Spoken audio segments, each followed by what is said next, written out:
Fuck man, bản chật quá.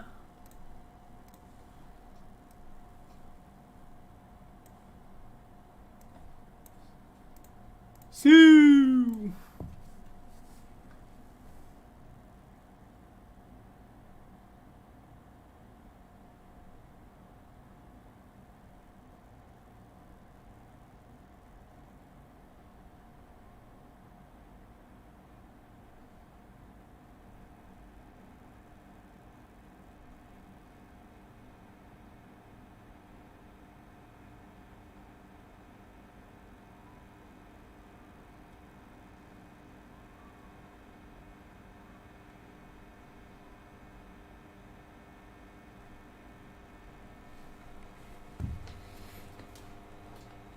Hello anh em ha.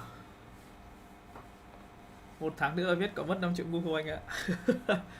Đáng để thử em ạ, không ngu lắm, đáng để thử. Anh có hay nhỏ mắt không Công Anh? Có. Mình hay dùng cái này này, Sante PC của Nhật Bản. Các bạn có thể thử. Các bạn nhắc mình nhớ mình chưa nhỏ mắt.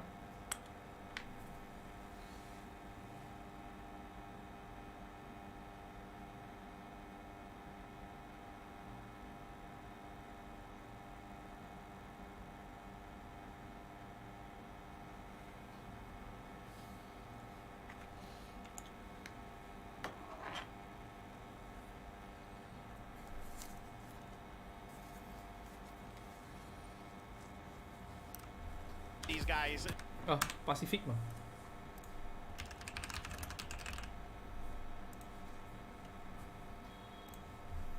A ton of other teams along.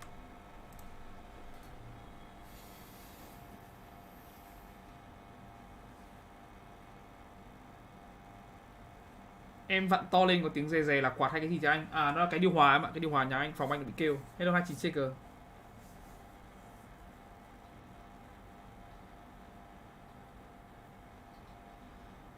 Vệ sinh patch chuột á? Không, mình không vệ sinh patch chuột mày. Trong mặt ông Arin thì khạnh khạng vãi hồn mà.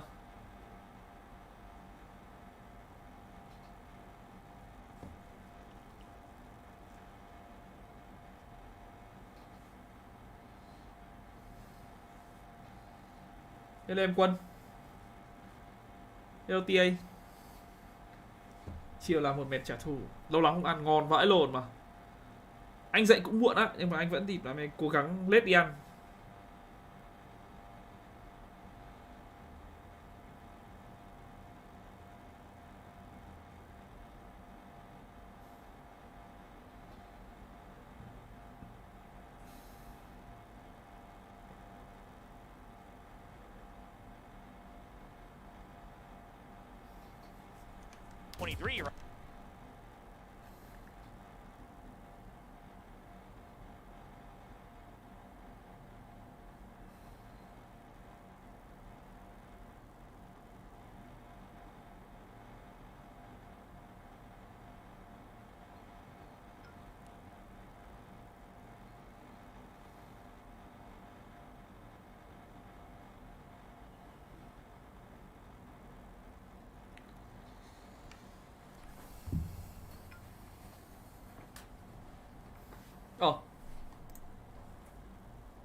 Công Anh toàn ăn ở Mã Mây à? Một là Mã Mây, hai ở trên Giảng Võ ấy, ở cái hồ Giảng Võ ấy cũng được. Hồng Anh cũng đi ăn bún đậu cũng toàn ăn nước mắm mà. Cho là nhiều người không ngửi được mùi đấy, cũng phải anh hiểu. Hello Dương. Coach của AQ á là thằng người đéo gì nhỉ? Mình không nhớ lắm tên nước đấy. Anh chưa biết được Quân ạ, tại vì tối anh có hẹn đi ăn với hội ở khoa mờ mủng các thứ. Hello Minh Trịnh.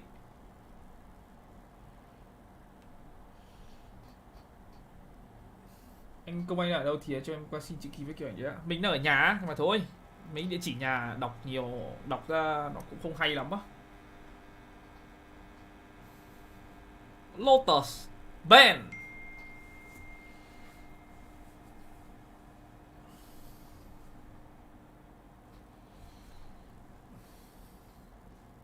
Anh em có thể cho mình xin một vote đồ uống được không? Trà dâu, trà dâu, cái lồn gì nữa nhỉ? Cái nước mình hay uống gọi là cái gì nhỉ? Quên mẹ rồi.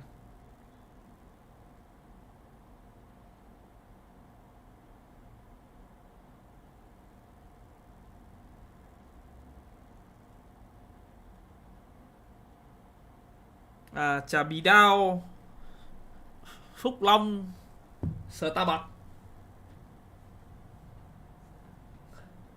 Hello Kuma, ngon mà. Mày Công Anh chưa up, ông anh định dành nửa đêm up á, thôi. Hello đi Lâm. Pink drink strawberry acai hôm qua mình vừa uống xong, cái đấy hôm qua vừa uống xong. Mình hay đi uống bì đao tại vì bì đao nó mát người.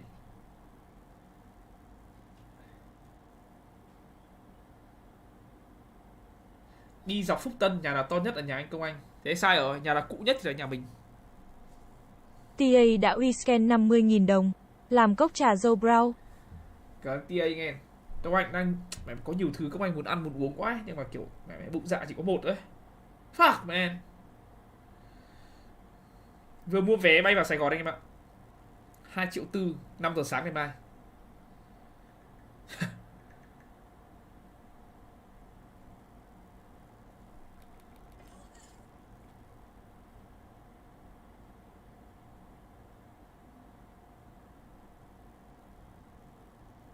Tại vì anh mua sắt ngày mà.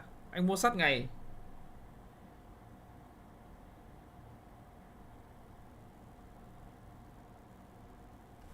Hello Saret, hello Cam Cam. Anh Công Anh off anh em không á? Thui. Mình ngại mấy cái đấy lắm. PC để lâu mà không dùng thì có sao không anh? Theo lý thuyết thì như là có. Khi nào mình bắn lại á, mình còn lâu bạn ạ. Tại vì giải bọn mình bắn ấy còn lâu cơ. Nhuộm tóc anh Công Anh ơi. Thôi, nhuộm nhiều hỏng với tóc á. Nhuộm nhiều xong rồi hói mẹ mất sợ lắm. Đi cảm giác tự dưng bây giờ tóc mình đang dày dày này, tự dưng chán, lộ hết chán ra, trông nó vãi lồn lắm.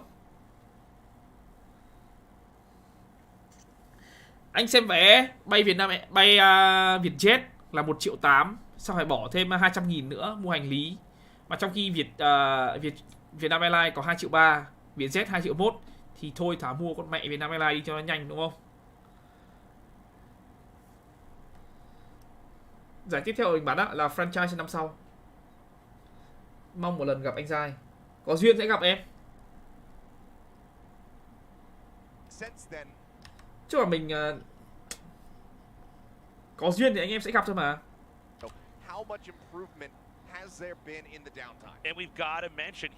Giải này là lấy đại diện Pacific cuối cùng đi champion là anh Công Anh. Đúng rồi Vinh Vinh ơi. Ai thắng giải này sẽ được một suất đi champion. Gọi là kiểu vé vớt đấy.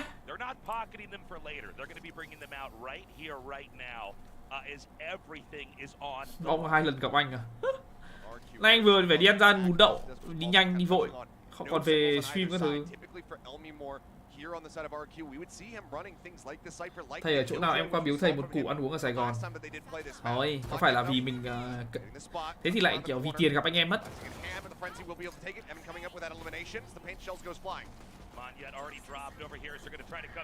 Good net.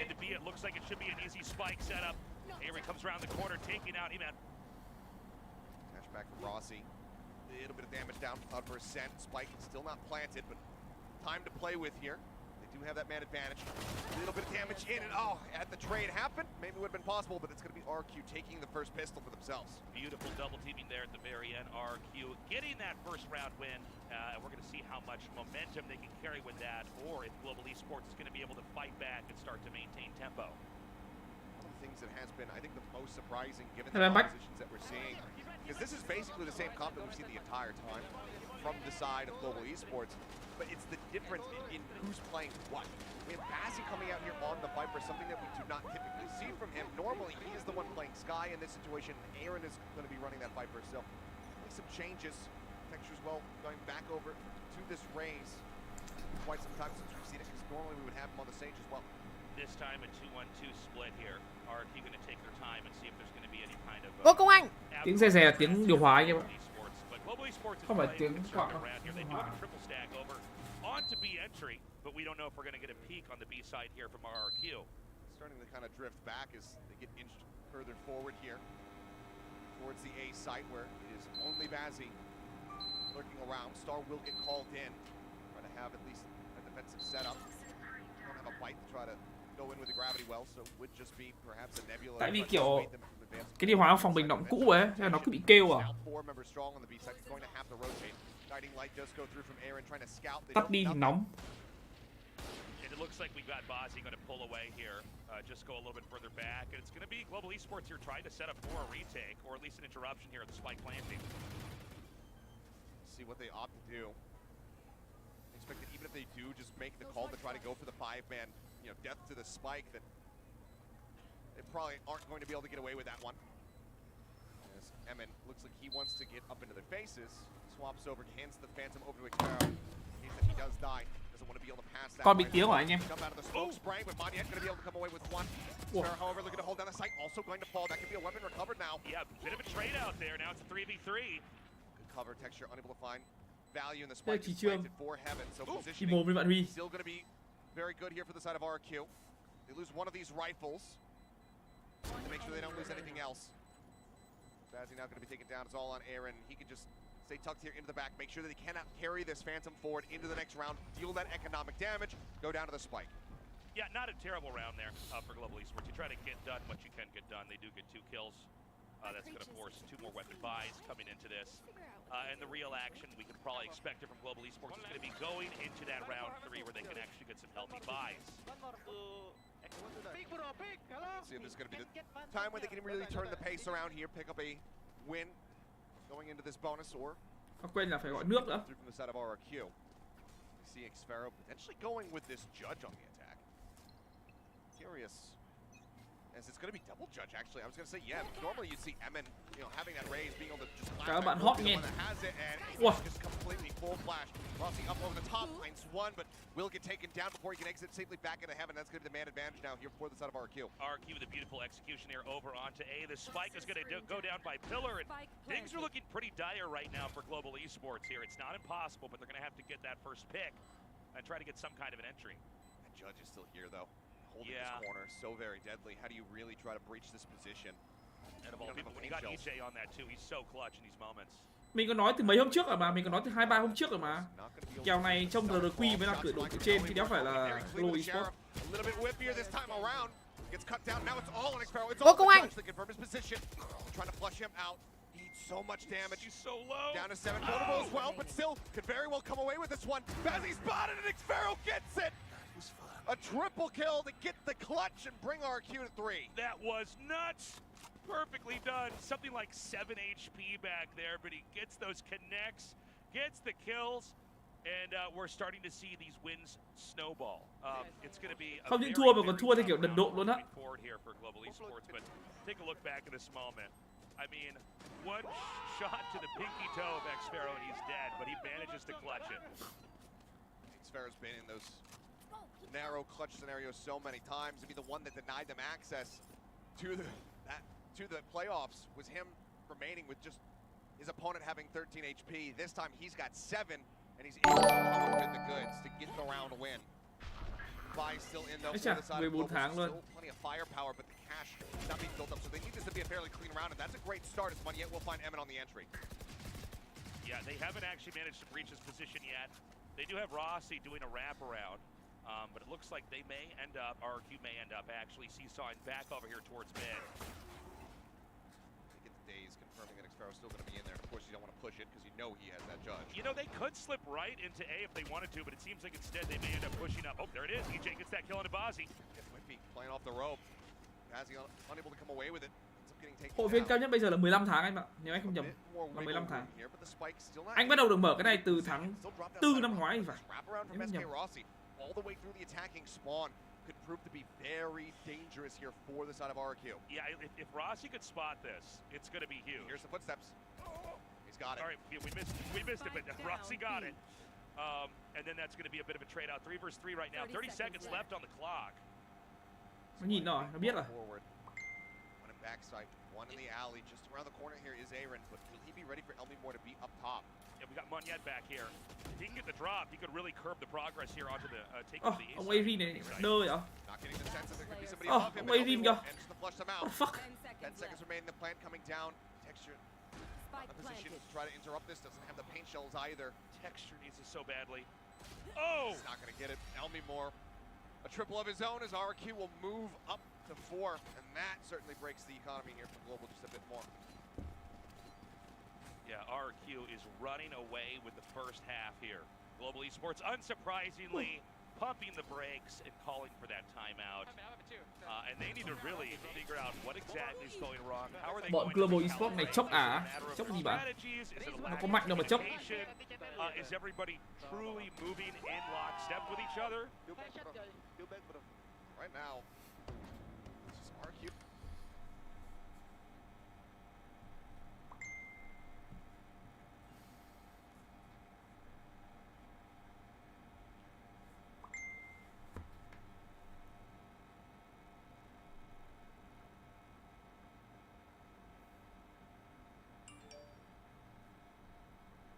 Rồi, Global Esports là tổ chức của Ấn.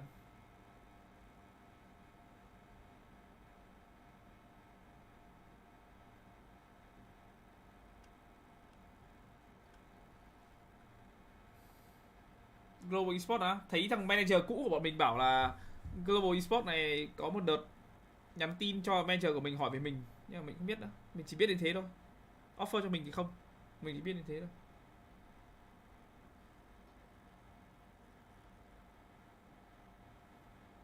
Nhưng mà sao anh là official host mà vẫn dính cái Rito ảo vỡ lở?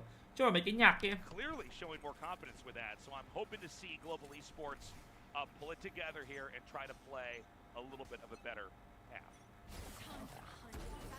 See if they can start with a thrifty victory. Would definitely be a good way to Trong get ban đầu some thấy momentum từ going, bỏ get đấy, some wind Global in their Esports bắt đầu từ sails. bỏ đấy. You know, Rossi, it would be nice if you could get some picks, but unfortunately he's on the wrong side of the map, and so this is going to come down to some pretty inferior weaponry to Flex try to hold the A side khi here. người ta hỏi mình trả lời Press mà. forward. Cái này mình cũng kể rồi mà, chứ có gì đâu mà flex. How much damage Nó chỉ là are câu they hỏi doing thôi mà. with these sheriffs? Both bought pistol back over at Masters Tokyo for a reason, and that's kind of showing why a bit. Spazzy is able to find one. EJ quick to trade it back though. Ôi! And yet, he's not quite able to line him up, but Texture's going to be good for Ủa? one. Over the top of the box, and Texture finds his second. Yeah, Texture making up for Oh, Romania. nhảy check vãi luôn. Caught. Nhảy check vãi luôn. Now they know that Elmimore is going to be looked forward here onto the site, and they have the spike. It's all about where is Xfaro. Xfaro. He's got the gun. My God. Pulling back away. Oh, the timing on this. Spike now snatched up. He's going to Around wrap the around. corner. He's ready for it. Finds one. Showstopper now. Being set, but SK Rossi is right there ready for him. Catches him, and that is the thrifty coming through with Rossi as the last man standing. A massive round here for Global. I was talking at the start of that round about the fact that Rossi's on the wrong. Nhưng tới giờ em chưa hiểu sao Riot mời Gue vào franchise mặc dù trước đó chỉ có gì sao? Tại đơn giản mà em. Ấn Độ là khu vực lớn. Em cứ hiểu như thế thôi mà. Giống như ở Nhật Bản ấy. Nhật Bản thành tích nó có cái gì đâu. 2 team. Em nhìn số lượng người chơi ở Nhật Bản này, ở Ấn Độ xem là em hiểu mà. Giàu thì nó cũng không hẳn là giàu đâu Kuma, nhưng mà cái vấn đề nó là Riot cần là gì, cần là lượng view, cần lượng các thứ. Chứ nó không cần đấy. Nó không cần thành tích. Đánh lồn Viper Deep.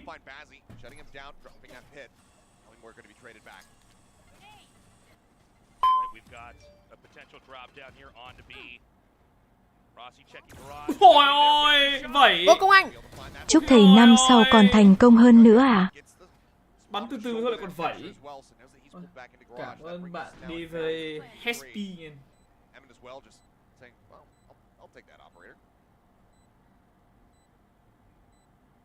Global Esports definitely taking their time here. And again, we talked, you know, on that break, it's going to come down to these clutch moments. It could go Có những lúc vẩy ấy, nó không phải là một sự chọn tốt anh em. He's going to disappear. Shroud stepping away. Still does get dazed up just a little bit there. Looks to play anti-flash, but as he turns back around, Texture is just staring at him. Cái lúc kiểu bắn đơn giản nó lại tốt hơn đấy. And oh, that's going to be a leg shot on the Texture. Not finding the kill, and he's just has his Texture bắn hay. attention drawn, spotting. Thằng Texture là bắn hay này. Thằng Texture này trước bắn dẹt này, xong rồi bắn mấy con khác, bắn flex cho GE, xong bây giờ bắn Razor bắn hay. Yeah, the comeback is real here. Global Esports is stabilizing. They are getting those clutch Hello, moments Juru. off here. And, you know, a huge win there. This is that momentum. This is what they need. Building up as many as you possibly can. Not allowing for that 4-0, or that 0-4 start, I should say, to really work against you mentally, but there's still so much more work to be done here, given that they are on this defending side. Typically, even though yes, with the change. Nói chung là anh em phải hiểu ấy, cái mấy cái kiểu flick lủng ấy, nó chỉ là điểm thêm thôi. Tại vì flick sẽ không bao giờ 100% chính xác được. Cái cần là gì? Là cần êm chắc tay ấy, chứ không cần phải flick lủng đẹp mắt, hoa mỹ gì cả. Nó không phải là một điều tốt. Bỏ xe thì tách cả. Rồi, thua luôn. Ủa, Anti có line up luôn mà. Anti Viper line up luôn mà. It is, but you want to stop Global from getting to within touching distance. Stop them from getting one round away. Blade's now going to be pulled to Rossi because going into this pit, otherwise he's got no real way to fight having that operator in hand, so he needs to have the blades. EJ just staying back here with the lurk. Shorty's drawn as well. Right out in front of him here is Bazzi. Gets spotted just a bit.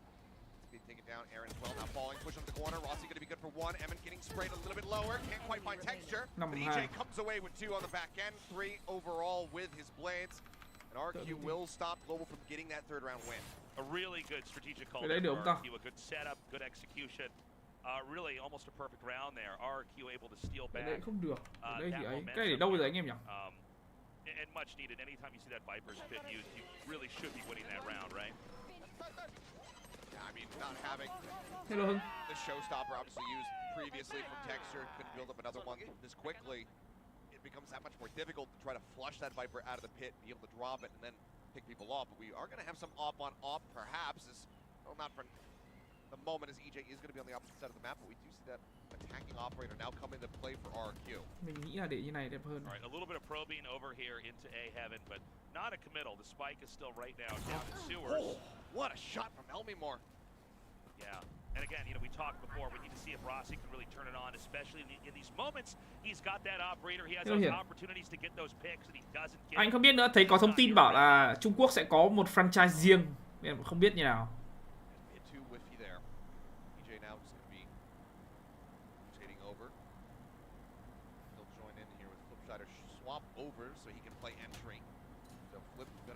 Trung Quốc to lắm, nên là mình nghĩ là sẽ khu vực riêng thôi, không chung chạm với ai đâu mà.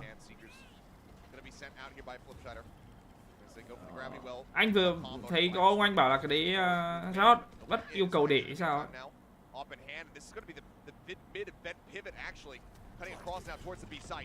Yeah, it's going to be a big pivot here. We got to see if Monyet's going to be ready. Gets one. Finds one, but maybe he planned a little bit more patiently, but decides to pull the trigger before the Omen broke line of sight. Spot though, Bazzi. One. Can't quite get too much damage done to EJ. Tags him to 89. He's not able to curb the progress into B. Well, hold on a second. Bazzi finds another. Away. No, it's not going to be that plant. Old default. But a 2v2. Mixture with that operator though. Done.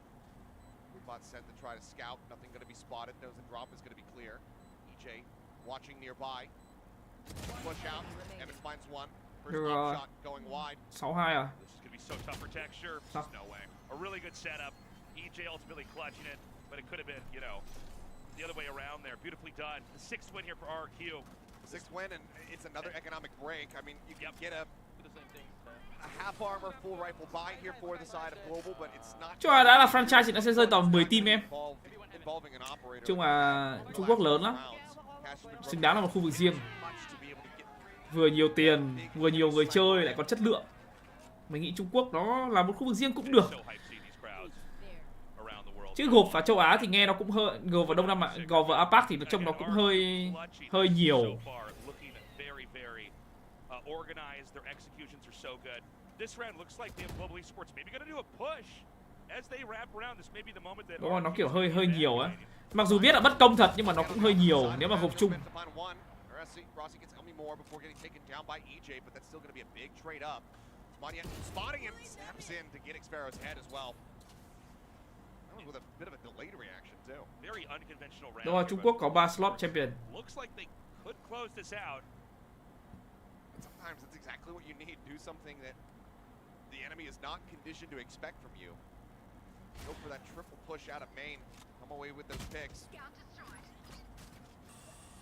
Operator now on the floor.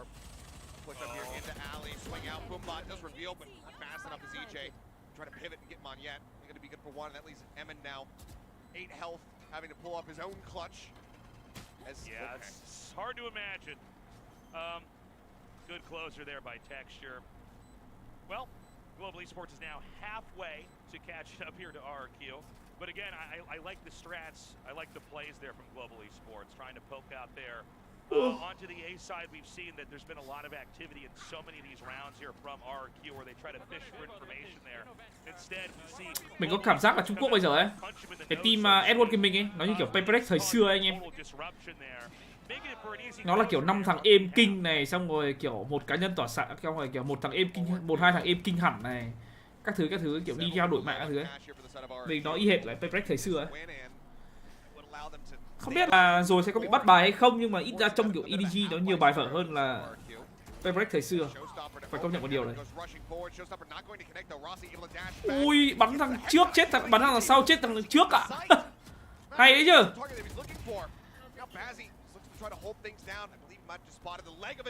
Lồn ông Temoto để chôn à? Toàn TP vãi lồn mà.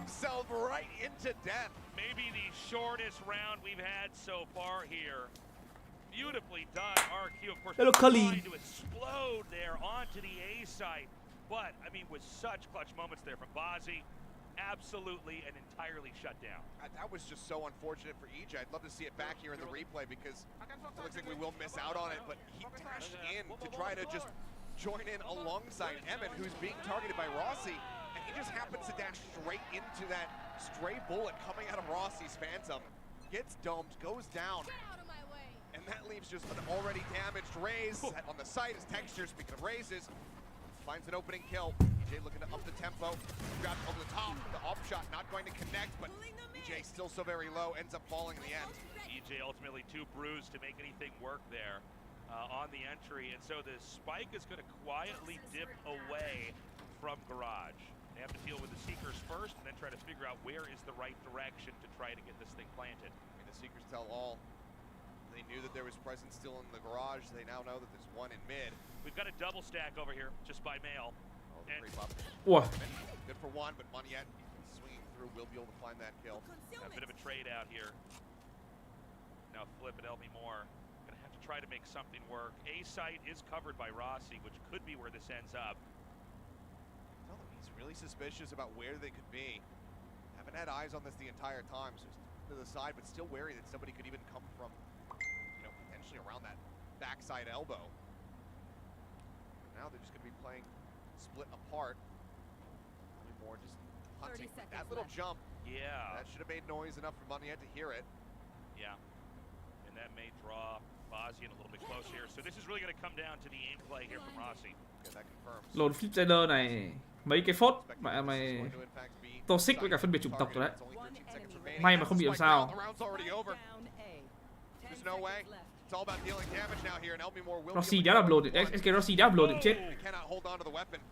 Hello Rendes.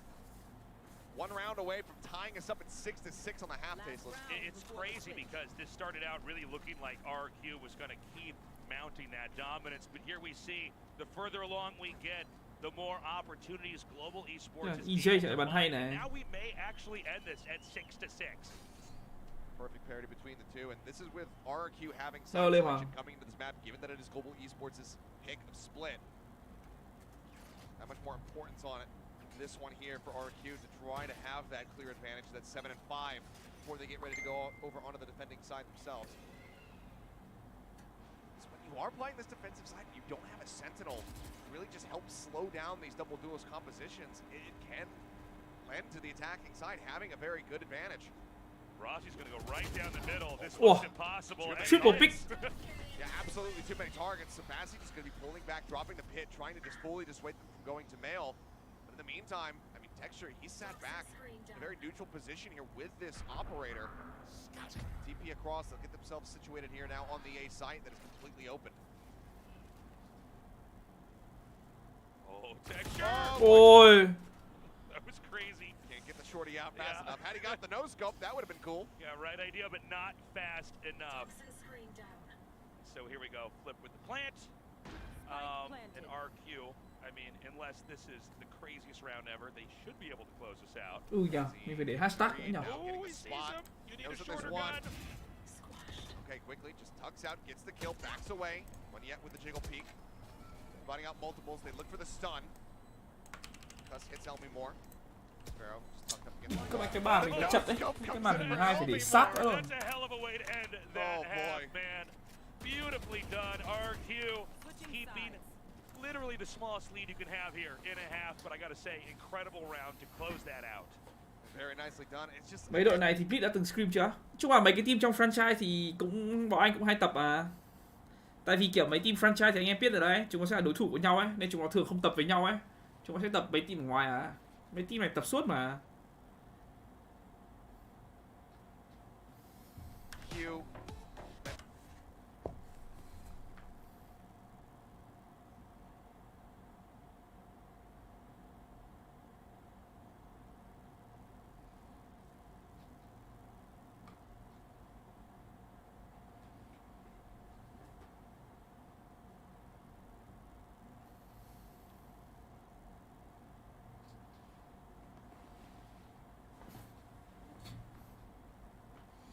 Thằng mấy Blitz bạn ạ, Blitz còn lâu bạn ạ. Blitz bây giờ là đi phải những ngày tháng rong ruổi đi chơi bạn ạ.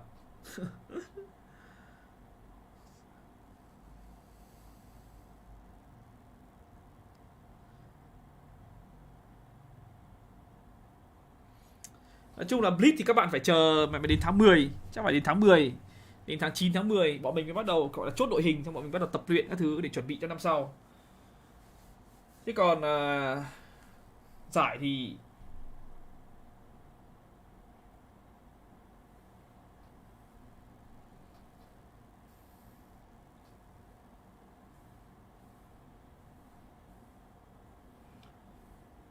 APAC lấy bao nhiêu slot champion với anh? 1 em ơi. Mỹ 1, APAC 1, châu Âu EMEA 2. Tại vì EMEA có Fnatic vô địch cái Master Tokyo nên được 2.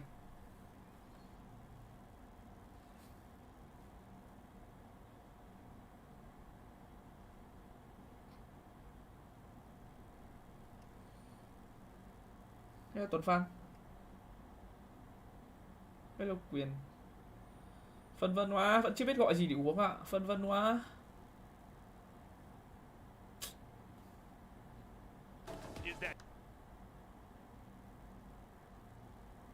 Rossi finding those opportunities. And I think if you're RQ, you're very well aware that shutting him down Hello em Ly. gives you a very good chance. RQ fans down here in the audience as well. Yeah, it is hype here in our Esports stadium. Tại tối bọn mình có đi ăn nữa ấy. Crazy. Nên là As we go here into the second half. chắc uống gì nhẹ nhàng thôi. Uống trà sữa thì hơi no. Ôi cái địt mẹ hai súng nó sấy kìa. Ui. 3v4 thành 3v2 luôn mà.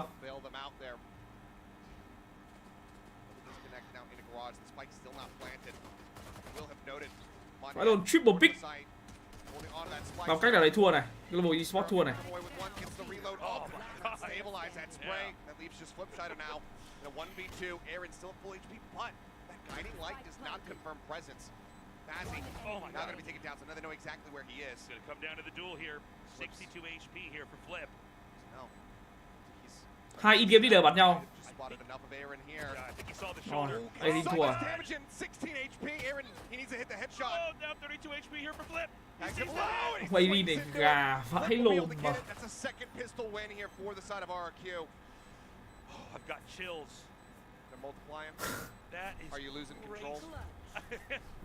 I mean, what a clutch moment there from RQ. Are we gonna have Biết địch ở đâu cả, sợ nhấp nhá xong để địch nhìn thấy ạ. Bách Calo ông Wayvin này. It's very possible now. It's incredibly possible, and I could already see it right here before we go into the replay. It seems like Global Esports is looking to force something. They want to catch RQ off guard, and they realize they need to have a tempo shift right now. We'll see if they decide to go with it once we come out of this replay. You walk over here and feel the energy.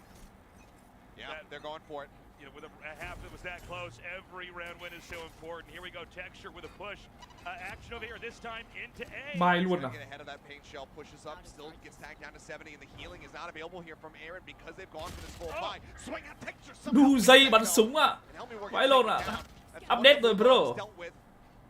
Can be recovered as well, but seems like so far no one opted to take it. The plan's just going to be coming in. Full control of Heaven in the site. Bạn là sao em mình đã để đồ.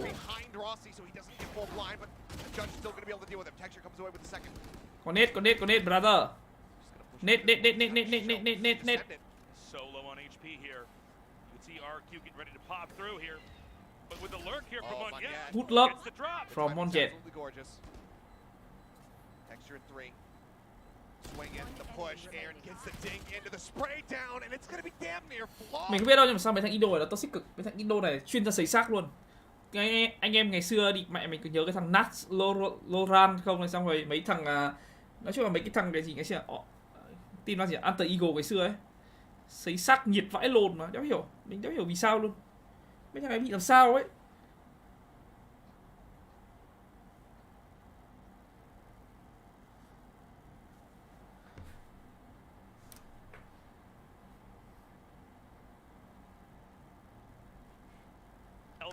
Đúng là không,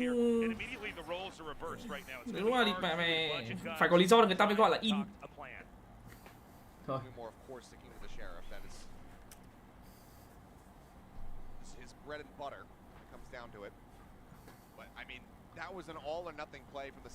Gây thù cho quán.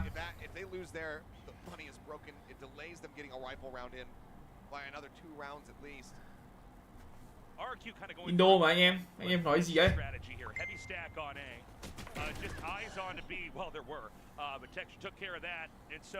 Philippines, Indonesia, Singapore.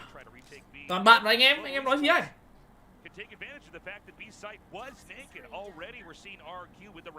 Cảm ơn anh Thái Lẻn nữa.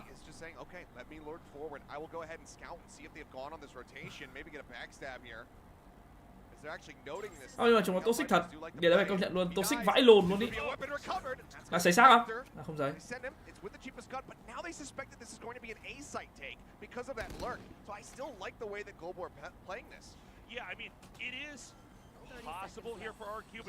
Châu Á toàn bạn mình mà, Đông Nam Á toàn bạn mình anh em, toàn mấy anh em thiện lành à. Chơi game không dậy thì chửi, không chửi thì dỗi, không dỗi thì mày throw, không throw thì đá chim. Toàn anh em thiện lành mà.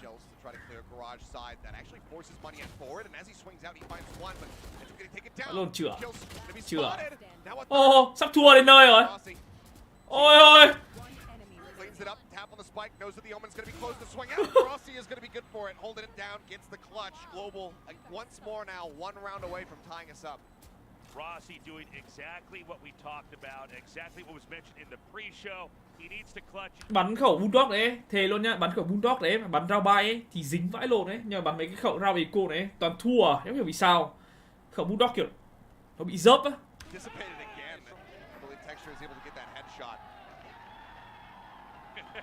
You can see each kill there from the perspective of the audience. I love that. Lại quen ở Sanet. It's a very good round victory. Still a hell of a lot closer than you would hope, as Texture can go ahead and relay that Elmimore is lurking close, which does go sending him all the way back into elbow. Showstopper at the ready. Emin guns him down. Texture not finding the damn thing. And Rossi trying to end. Từ anh em ơi, nó chuẩn bị có một cái donate hiện lên hay sao ấy. Chuẩn bị có bút hiện lên và nói này. Anh em đợi tí. Ngô Công Anh. Lần đầu coi stream anh mà thấy anh này kêu quá. Không biết anh có ni chưa ạ?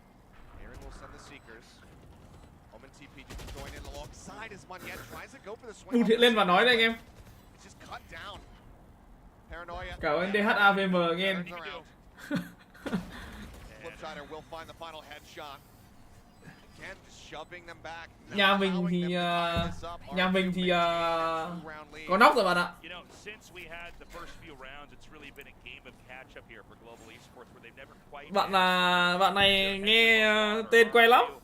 You know, they're not doing it every round, but they're managing to just stay a little bit ahead as we're getting closer and closer to the end of this race. And one of the biggest things that's helping them do just that is stopping the pistol kings in both of these pistol rounds. Global have been so consistent in their pistol rounds this entire year. Tự biên tự diễn nào. But not getting either here on Mà tự biên tự diễn là gì? Mỗi lần mất 50 tiền phí đấy anh em. the absolute difference maker for them right now if they were able to win those out, or at least get one of them. Okay, this time push up into B. X Sparrow. They go Đã. to B. Yep. Bụt hiện lên và nói đấy anh em. To make them think, am I on that top left box? Am I going to be watching that angle as you come pushing through the garage? Hello Lân. Very quiet round to start this off, and they're going to just burst in What? immediately though. Rossi is shot down. Return to check. And, yeah. Hay, câu được cái anti. Sparrow perfectly positioned to get that punishment Oh. pass. He's going to be taken down as well. Continuing to lurk, but it's DHAVM là đi Hội An với ấy. Sitting out here for global esports. A very fractured position right now. It doesn't look like they're going to get any kind of headway anytime soon. uh-oh. Texture does manage to clear that before Kumbot pops into his face. Hay, Monjet bắn hay. Finding a great timing for Elmi. Monjet ngày xưa bắn duelist nhưng mà sang smoker này bắn còn hợp hơn bắn duelist luôn mà. Bắn hợp vãi lồn luôn á. Never mind. No movement here towards vents. So as global esports advances up into male. They have a 3v2 on the B side. Yeah, I mean this is doable. Nebula's thrown, noise being made. There's the drop down. Sparrow, he saw just enough as he stays tucked inside of the smoke, and Emmett just wide swings out. Aaron fighting back, however, finds one, push into the smoke texture. Snappy with his aim, finds it, but now in a 1v2 clutch. Yeah, he needs to plant now because there's not going to be enough time left in here. Pinched. Shider right here. Oh my God! It looked like he might miss that shot for a second, but he does manage to eventually get that spray where it Rồi needed mà, to second go. khác. That spike's getting defused. SK Rossi khác. Round Hello em Bu. here. Global Esports, they're showing. Hôm qua thầy chọn sen với C9 trong hai team cút luôn mà. Mình đéo hiểu sao nhá, map 1 với thằng Cloud9 đắc crew xong rồi crew nó đắc con mẹ lại 12-0 map 2 luôn mà. Đéo hiểu. RQ, and that's gonna force the second time Ở out now trên for team Global Naraka. Esports. We have not had a timeout yet for our. Đơ à em Bu. No? Yeah, Đi mày game đấy chơi với ma. I guess they don't need to, right? So far, everything's kind of working. Yeah, I mean, there's been some instability. I thought maybe after Phải nước dần thôi. loss came through from RQ in the second round of the half that maybe they would look to pump the brakes and Ewok would have some stuff to say, but he's kind of just trusting in the team to.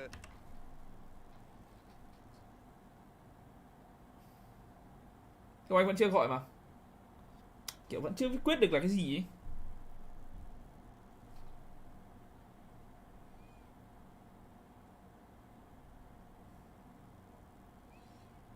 Mỗi ngày mình chỉ đủ, mỗi ngày nhá, thề luôn, mỗi ngày mình chỉ mình được uống một cốc, nên là phải chọn đúng thời điểm để uống và chọn đúng loại mình muốn uống. Khó lắm, không dễ đâu. Cà phê kem muối anh chưa uống cái đấy bao giờ đâu, cũng nghĩa là trà tắc mình không thích lắm. Uống rau má đi anh.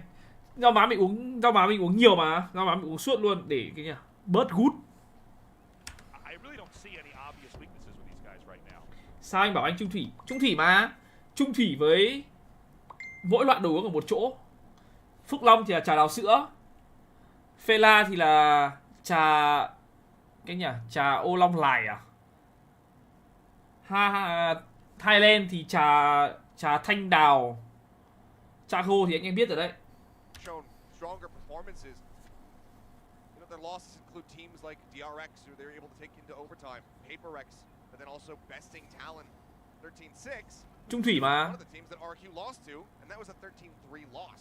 So Global should feel right at home on this map. So the fact that RQ are really pushing them here because how much homework they've been doing in the downtime to really improve their Em play. chưa uống phê nào, em về thì đi. Ok em ơi, cứ về là có mặt luôn em Percy ơi. Cái trà đào sữa của anh có miếng nào không? Không ra đấy ạ. Nhưng mà bây giờ Phúc Long đổi menu rồi, mất mẹ cái trà đào sữa rồi, bây giờ đổi thành thầy Hồng Anh bảo là đổi thành hồng trà đào sữa, nhưng mà uống cảm giác nó cứ lạ lạ làm sao ấy, nên là em hiểu nữa.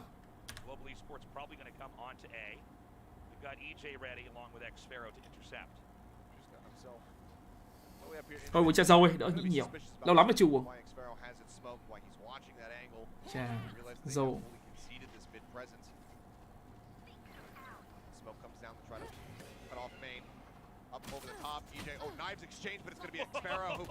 Mày nhá. Beautifully done. EJ now 19 HP, gonna wrap behind pillar and wait for reinforcements. But I mean, so far, Global Esports not really making a dent in the A position. Spike down A. On to Bazzi. Bazzi could do this. Có anti, Bazzi có anti, có Molly. Tap on the spike. He wants to try to draw this forward. Does manage to get one, but now he's got to stick to this one. He is gonna stick to it. Flicker đéo vào à? He's got 2 bullets in the gun though, so it would have to be an instant headshot for him, and he doesn't see the gun barrel. The swing out the foot will be able to get him. 11 rounds now set up here for RRQ. Cash broken on the side of Global. Dude, such a tough round too. 2 bullets in the chamber. Yeah, I mean, you really need a miracle in that moment. Obviously not safe enough to ever reload. RRQ, they can almost taste the victory here. Good sacrifice there by Xpharaoh as well. Anh uống cái hồng trà đấy nó bây giờ nó kiểu gì? Không thích lắm.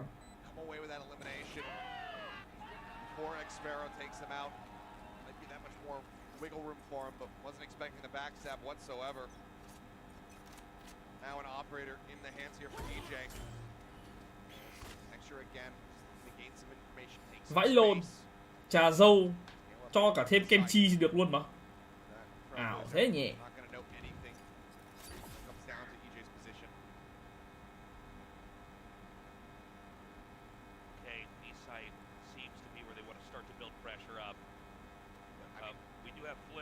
On the box, Xpharaoh here as well. RQ are getting this a decent sense of this though. They're saying, okay, EJ can likely just hold things down with his operator. He's got presence from LGG. Anh uống trà dâu chỗ nào á? Anh hãy uống ở cái trà dâu Đông Du á. Cái gì? Trà dâu tháng 3 cái gì? Tiệm trà tháng 3 cái gì? Uống trà dâu Đông Du á. Em biết là gì nhưng uống có phải hợp. Có những cái không nên thử anh em ạ, mình nói thật. Có những cái mình không nên thử ở mình cho mình.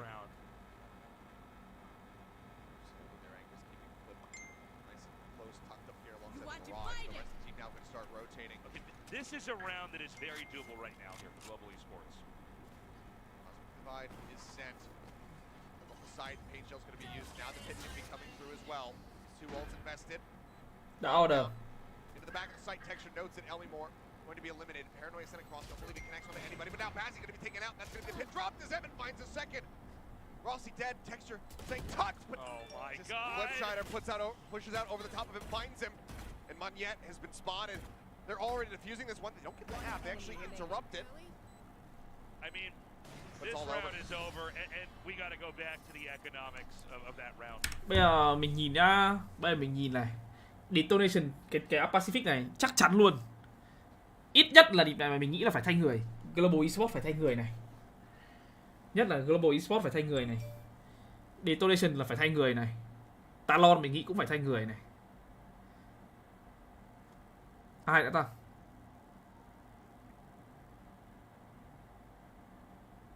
Zeta chắc không thay đâu. Zeta mà thay, Zeta phải thay thằng Crown. Thằng ấy yếu quá. RQ này chắc có thể sẽ thay, nhưng mà chắc không đâu. Nhưng mà mình nghĩ RQ khả năng thay người không cao. Tại vì RQ keyboard đó, nó không chịu chi tiền cho đội hình nhiều ấy. Ai nữa nhỉ? DRX phải thay người. Đấy là điều gần như chắc chắn luôn này. Mấy cái chỗ ấy mình nghĩ là chắc chắn là phải thay người.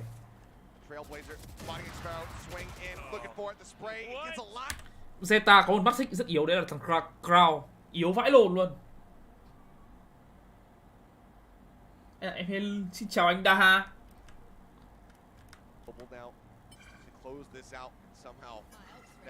DRX á?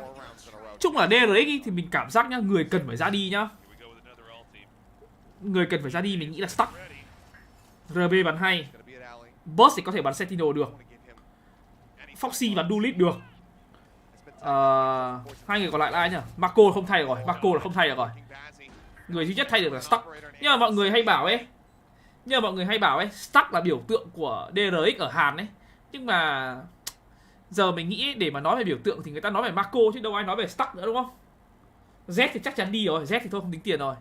Bây giờ nói về độ nổi tiếng ở DRX thì chắc chắn người ta nói đến Marco rồi, đâu ai nói đến Stuck nữa đâu.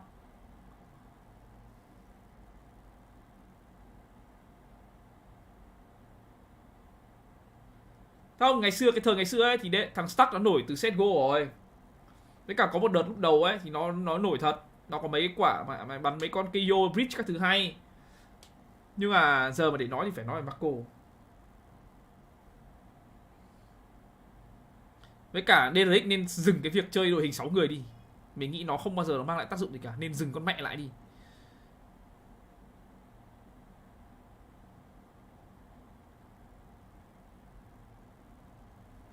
Chung mà đấy là mình nghĩ thôi. Đấy mình đang nói về những mắt xích yếu thôi. Còn nếu mà thay người hay không thì đấy là việc của team người ta mà đúng không? Nhưng mình chỉ đang nói là mình nghĩ thế thôi.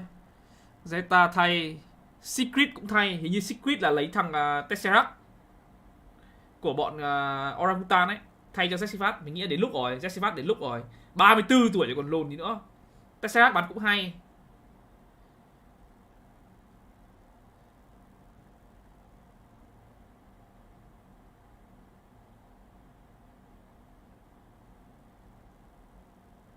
Genji cũng thay. T1 thì không biết nữa. T1 nhá.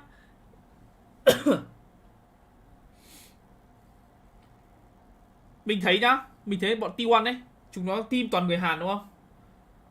Aziz, anh nghĩ là Aziz bị bỏ lại. Tại vì Aziz đợt vừa rồi giải Pacific bắn không hay. Lý do Orangutan thua là tại vì Aziz không bắn được á.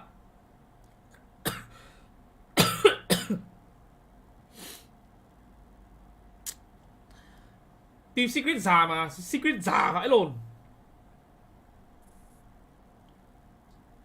Mình thấy Burst mới lỏ mà. Chung là Burst thì nó là trận nổi ở xịt đấy bạn. Nếu mà Burst mà nó kiểu nó cảm nhận được ấy thì nó bắn kinh lắm. Nhưng mà ấy, cái đội hình 6 người ấy nó kiểu thay đi thay liên tục ấy. Thằng Burst lúc thì bắn Duelist này, trong lúc thì lại bắn Sentinel này, kiểu nó cứ bị đổi đi đổi lại ấy. Cũng lỏ, Burst đợt này cũng không phong độ cao nhưng mà ít ra còn cảm thấy nó có tác dụng ấy. Chứ còn Stuck thì mình chưa nhìn được thấy pha nào có gọi là hay ho cả. Không phải, bọn T1 nhá, bọn T1 full là full người Hàn đúng không? Bọn T1 ấy full người Hàn, toàn gốc Hàn hay là người Hàn đúng không? Nhưng mà sao tiếp bằng tiếng Anh? Em hiểu vì sao? Anh nghĩ mấy player bắn Ascension tầm bao nhiêu % sẽ được bế lên franchise á? Anh nghĩ là khả năng ấy mà mới được bế lên franchise ấy, nó sẽ là team ở Philippines nhiều. Tại vì Philippines có Secret cần phải thay người. Xong rồi.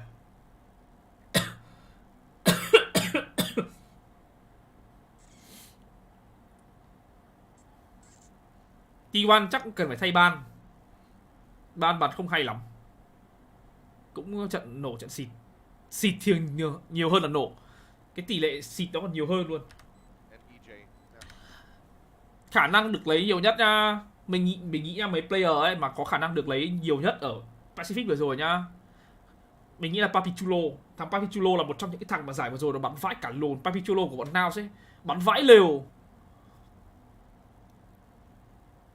Ủa, team Nhật mà muốn thay người mà lấy ngoại binh ấy thì có thể thử Jemkin hoặc là Crystal nhá. Crystal bắn Duelist, bắn Initiator được, bắn định mà còn in-game leader được. Mình kiểu đi phải thay cũng hơi đa tài đấy. Còn mấy thằng ba thằng Nhật Bản thôi không tính tiền. Ba Nhật Bản Team Ska hơi yếu. Để mà nói một cách khách quan thì nó là hơi yếu.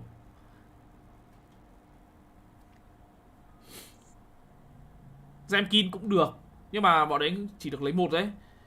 Mình nghĩ là về ngang ngồi về châu Âu thì bọn đấy sẽ không có cửa đâu. Nhưng mà ở châu Á, ở Nhật thì chắc là được. Ai nữa nhở? Papichulo này, thằng Ja của bọn Naus bắn cũng hay. Ai nữa nhở? Giờ đấy còn ai nữa nhở? DK á, DK mình không nghĩ là lấy được ai đâu. DK mình không nghĩ là ai sẽ lấy đâu. Không biết sao nhưng bọn Hàn ấy, mấy thằng Genji nó ghét bọn DK lắm. Lúc tập team với cả bọn Genji ấy, nó toàn là good luck in that session, please don't let là DK qualify. Nó ghét nhau á, không hiểu vì sao. Gì nữa nhở? Còn ai có khả năng sáng giá nữa nhở?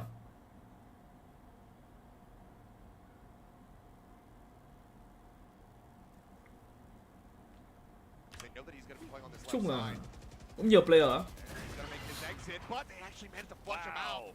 The spray, the vulnerable for the bite, the paint shell damage. Mình cũng thấy hơi lạ là chúng nó ghét nhau đến thế luôn. And that's a monstrous one to get rid of. Telling more at the same time though. Tucked into the corner. He's got that shotgun, he's ready. Tries to shift over to the sheriff, but not able to nail it. Right now, Rossi RQ him starting to out. spray the siege here. Rossi finding a second. The op shot from Texture taking down Evan. Now it's all on Xfero. Nidji á.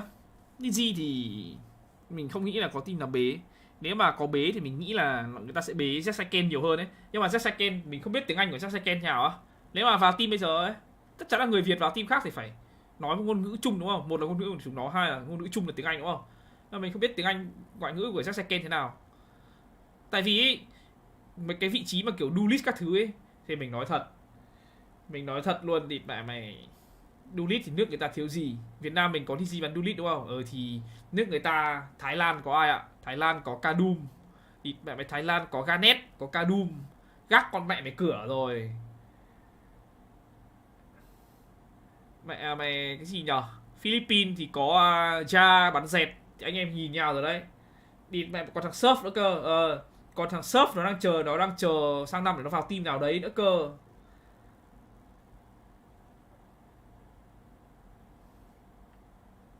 Em viết một con hàng ID đặc biệt là Sky, lại còn viết in-game leader nhưng mỗi tội hơi già, cộng có 2 con.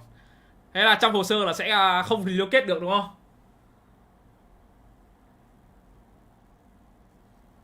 HyperX có người mới rồi á. HyperX có người thứ 6, có người thay rồi á.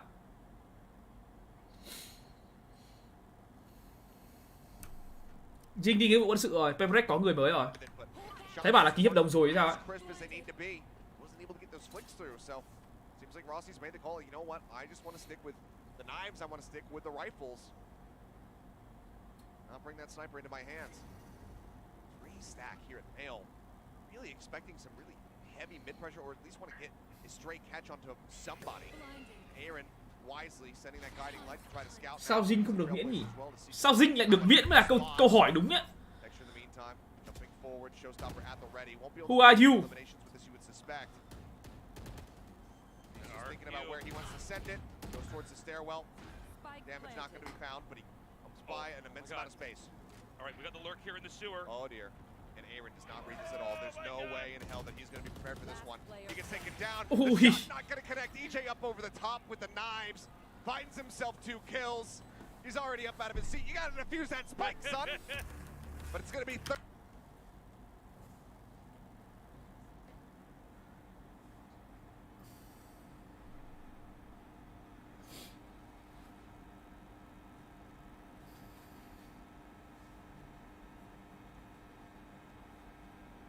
cười tươi đấy.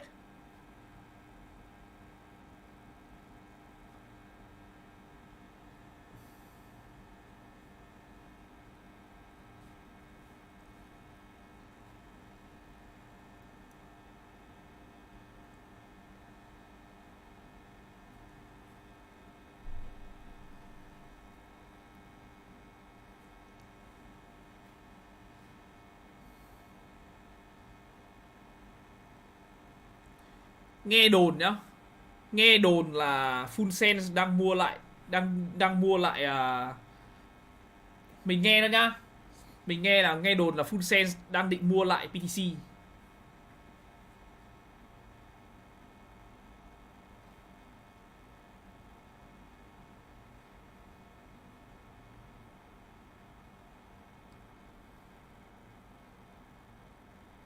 Anh em biết cái anh em có nhớ cái thằng Primi mình bảo không? Anh em có nhớ cái thằng Primi mình bảo mà mình bắn thanh mình bảo bắn khắc lồn hack không?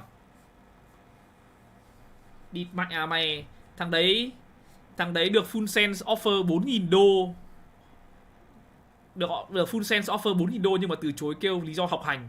Mình bảo địt con mẹ nghe mùi đấy nhở. Một là địt con mẹ à mày. Nó ra mình nghĩ là nó kiểu nó sợ vào team nào đấy sẽ bị kiểm tra hay gì đấy ấy. Trông thằng cái lồn đấy mùi vãi lồn.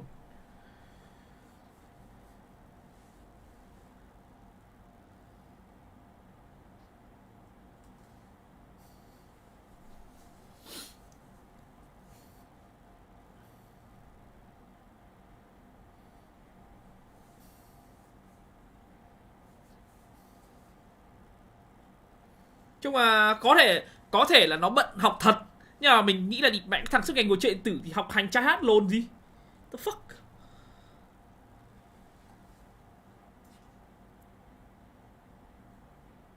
Có thể là người ta bận học thật, nhưng mà mình đối với bản thân theo suy nghĩ của mình ý, thì mình nghĩ là địt mẹ cái khả năng bận học của nó chỉ có 10% thôi. Biết đâu nhà nó giàu thì sao anh? Party fan nhà nó giàu ấy bạn. Party fan nhà nó giàu mà, nhưng nó vẫn chơi thôi mà. Thế anh bảo là ấy, có khả năng nó bận thật, nhưng mà đối với bản thân mình thì mình đéo tin là như thế, kiểu vậy.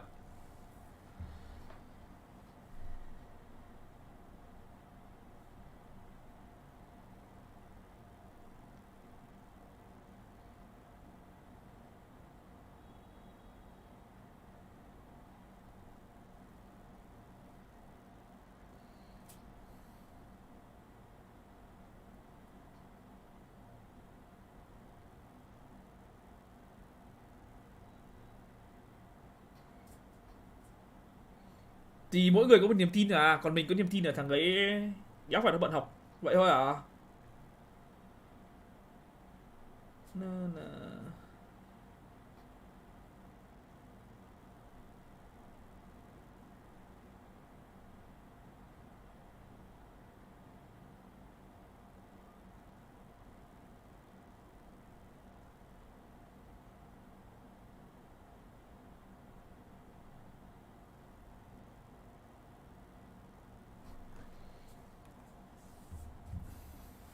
Công anh định bao lâu chữa tay thế? Công anh không biết đâu Cum ạ. Công anh định là tại vì công anh chơi nốt mấy hôm đúng không? Thì sắp tới là công anh kiểu đi du lịch ấy, thì công anh định là không sờ vào máy tính cái thứ ấy để xem tay nó có đỡ không ấy. Nếu mà không đỡ thì tính tiếp. Mẹ của Hồng Anh có bảo là có một cái phương pháp gì nhỉ? Hôm nào mẹ của Hồng Anh đi chữa lưng á, có cái gì à? Cấy chỉ à? Bảo là không cần cấy chỉ gì ấy. Đấy. Công anh cũng chả biết đâu, nhưng mà công anh không muốn mổ, thật lòng là công anh không muốn mổ.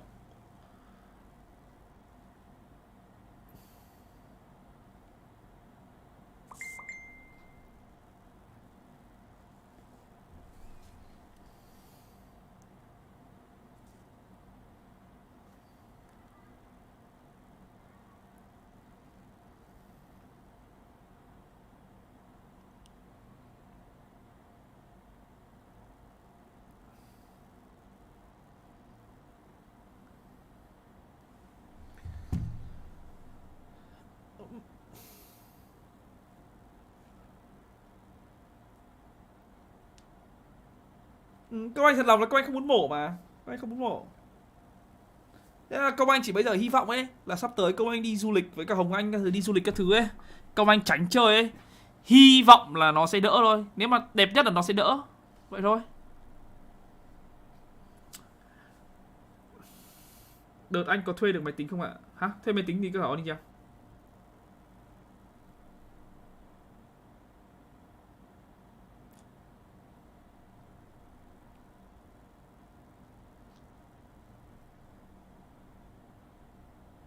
Sang Serbia hỏi anh Novak Djokovic xem anh ý châm cứu chỗ nào ý công anh. Cay quá ơn. Mà nhắn tin cho mấy ông đấy chắc ông ấy hỏi đi mẹ thằng rau dưa nào đây ý nhỉ các thứ.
Anh có hỏi lại mà Oniya anh hỏi là thuê PC gì có, anh có thuê gì đâu.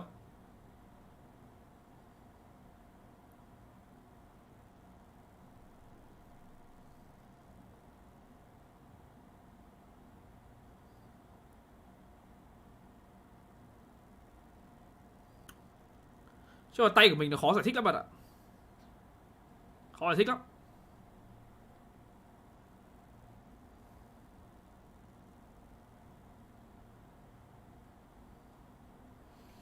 Nhưng mà theo lịch là cuối năm nay Jin phải đi thì phải.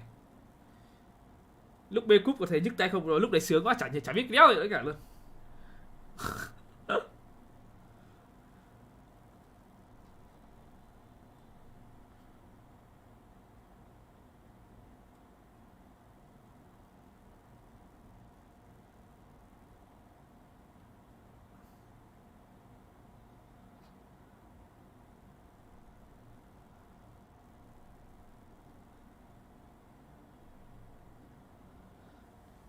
Khó quá, chặt tay đi thay cái mới đơn giản anh nhỉ. Vãi lồn, người Nam Ách à? Nhìn bạn người Nam Ách trong show của à?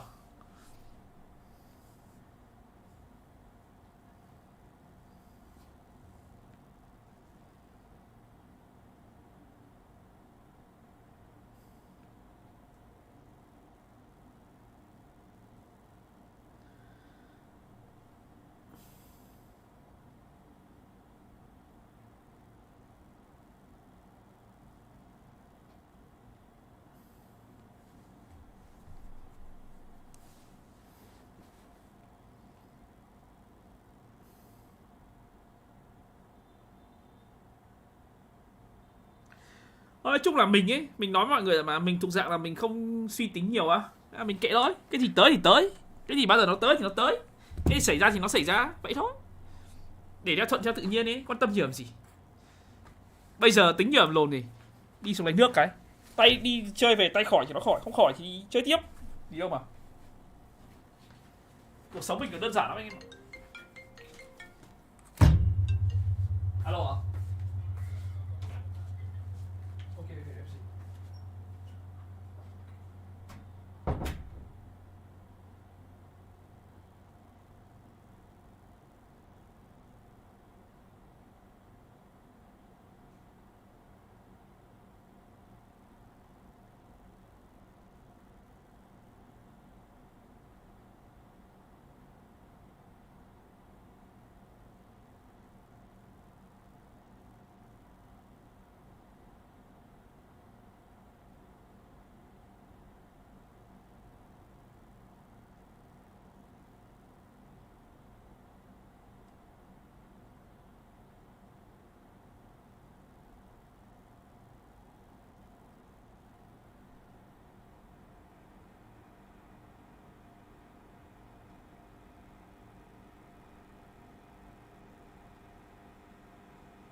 Này là ít mà anh. Xem giải mà được có 1000 view là ít á. Mình muốn trà dâu bạn ạ.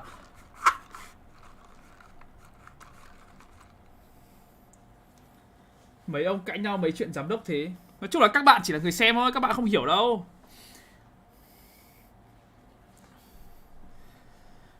Nãy mình cầm điện thoại lên mình check thấy có ông còn comment gì giờ mày dây chả thèm vào blitz các thứ đâu, offer 1 triệu còn chê. Mình chỉ biết cười thôi, vì các bạn chả biết cái gì cả.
Đâu kép à?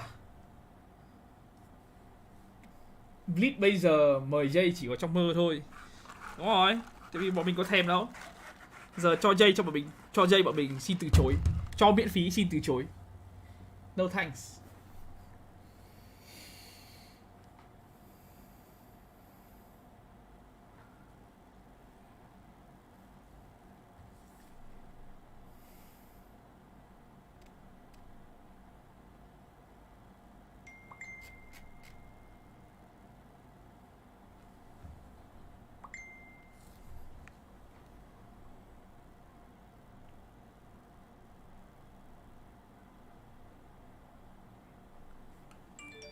Cuối tháng á?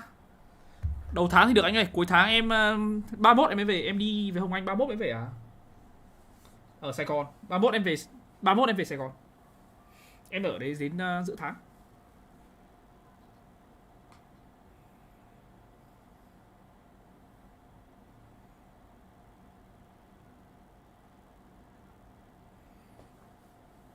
Để mình nói cho các bạn hiểu một điều như này, các bạn chỉ cần hiểu bây giờ ấy là đéo team nào muốn lấy dây cả.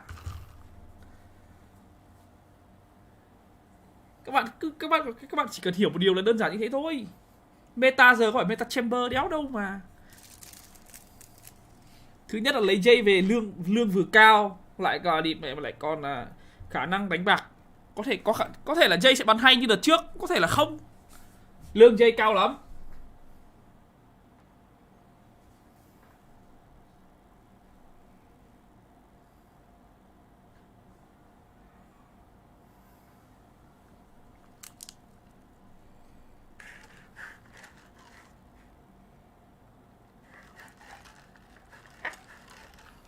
Chung là các bạn không phải là người ở trong ấy, hoặc là các bạn không có những mối liên hệ ấy, các bạn không hiểu đâu. Có những cái thông tin mà các bạn sẽ bất ngờ à, nhưng mà leak ra thì nó cũng chả hay ấy.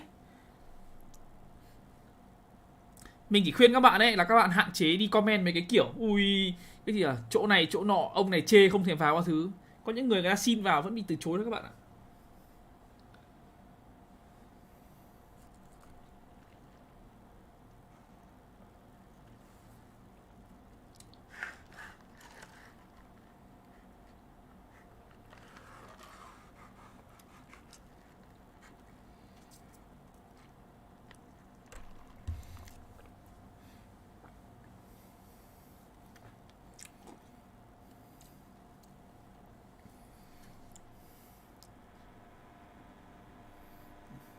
Shinobu à, quên chịu đủ tuổi.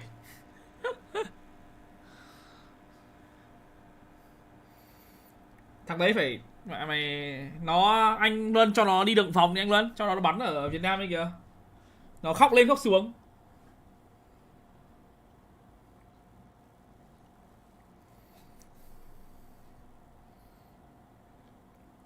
Nó bảo là cho nó bắn VCT Việt Nam, nó hứa nó quét hết cái VCT Việt Nam luôn anh.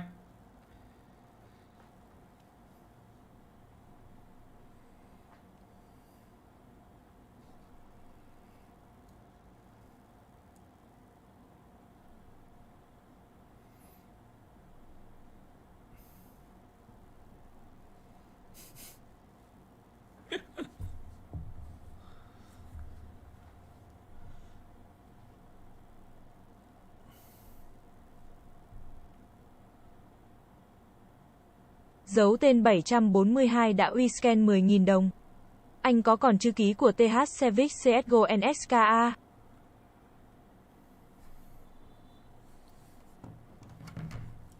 Anh viết là thợ quay chụp đám cưới bạn ạ. Cảm ơn dấu tên 742 anh em. JKS đi hả? Mình nhớ là mình đâu xin chữ ký của JKS đâu ta. Mình xin toàn scream các thứ à.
Có mà, mình cầm JKS mà, mình cầm JKS ở bên Thụy Điển mà. Lúc bắn giải anh xài in-ear gì vậy? Tại lúc bắn giải bắt buộc đeo mà đúng hem. Thấy bên YouTube clip có clip Juicy bảo đeo của Sure. Anh cũng không biết cái hãng đấy là gì. Nói chung là cái Riot này ấy, khi mà em đến ấy, nếu mà em không có in-ear thì người ta sẽ chuẩn bị cho mỗi người một cái. Em muốn dùng thì cũng được, còn không thì em bảo người ta là không, tao muốn dùng in-ear của tao. Còn cái hãng của Riot chuẩn bị là cái gì thì anh không biết nữa. Nhưng mà trông xịn phết, đắt phết.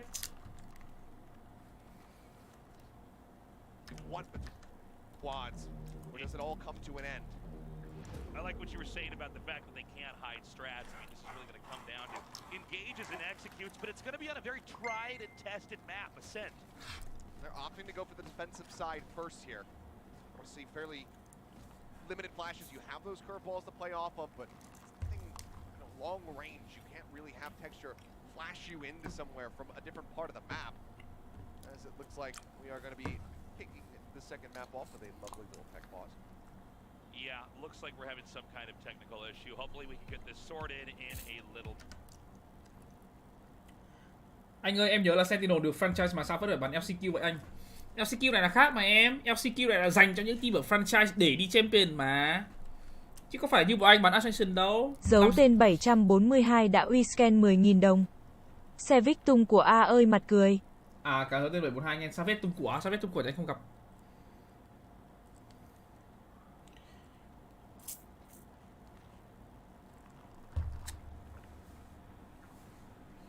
Đeo tai nghe mấy tiếng một ngày anh có thấy mệt không á? Không, thoải mái mà. Đeo in-ear thì anh mệt chứ không, anh thấy bình thường à? Làm gì có LCQ Last Chance Qualifier của Ascension đâu, để lên franchise đâu, nó chỉ là của mấy team franchise hết thôi mà.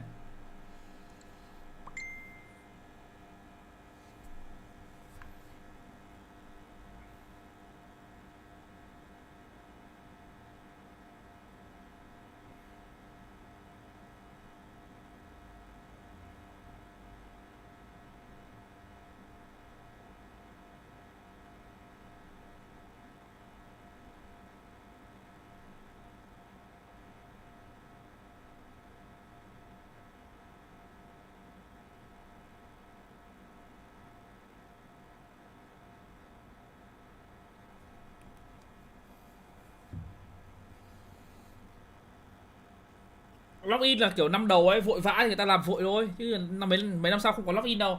Thấy bảo như là mùa sau franchise có 2 mùa như kiểu VCS ấy, mùa xuân với cả mùa hè ấy, kiểu vậy. APAC có một team đi thôi sao phải bắn LCQ vậy Công Anh? Hả? Là sao? APAC có 3 team đi mà. APAC có 3 team được đi champion mà. Cái LCQ là để lấy thêm, để là gọi là vé vớt slot cuối. Năm nào mà chả thế. Đâu anh nghĩ năm sau phải 2 mùa master, xong rồi kiểu giống như kiểu những năm trước ấy, 2 mùa master team nào nhiều điểm hơn thì team đấy được đi champion ấy. Năm nay kiểu làm cập dập quá nên mới có một master một champion luôn thôi.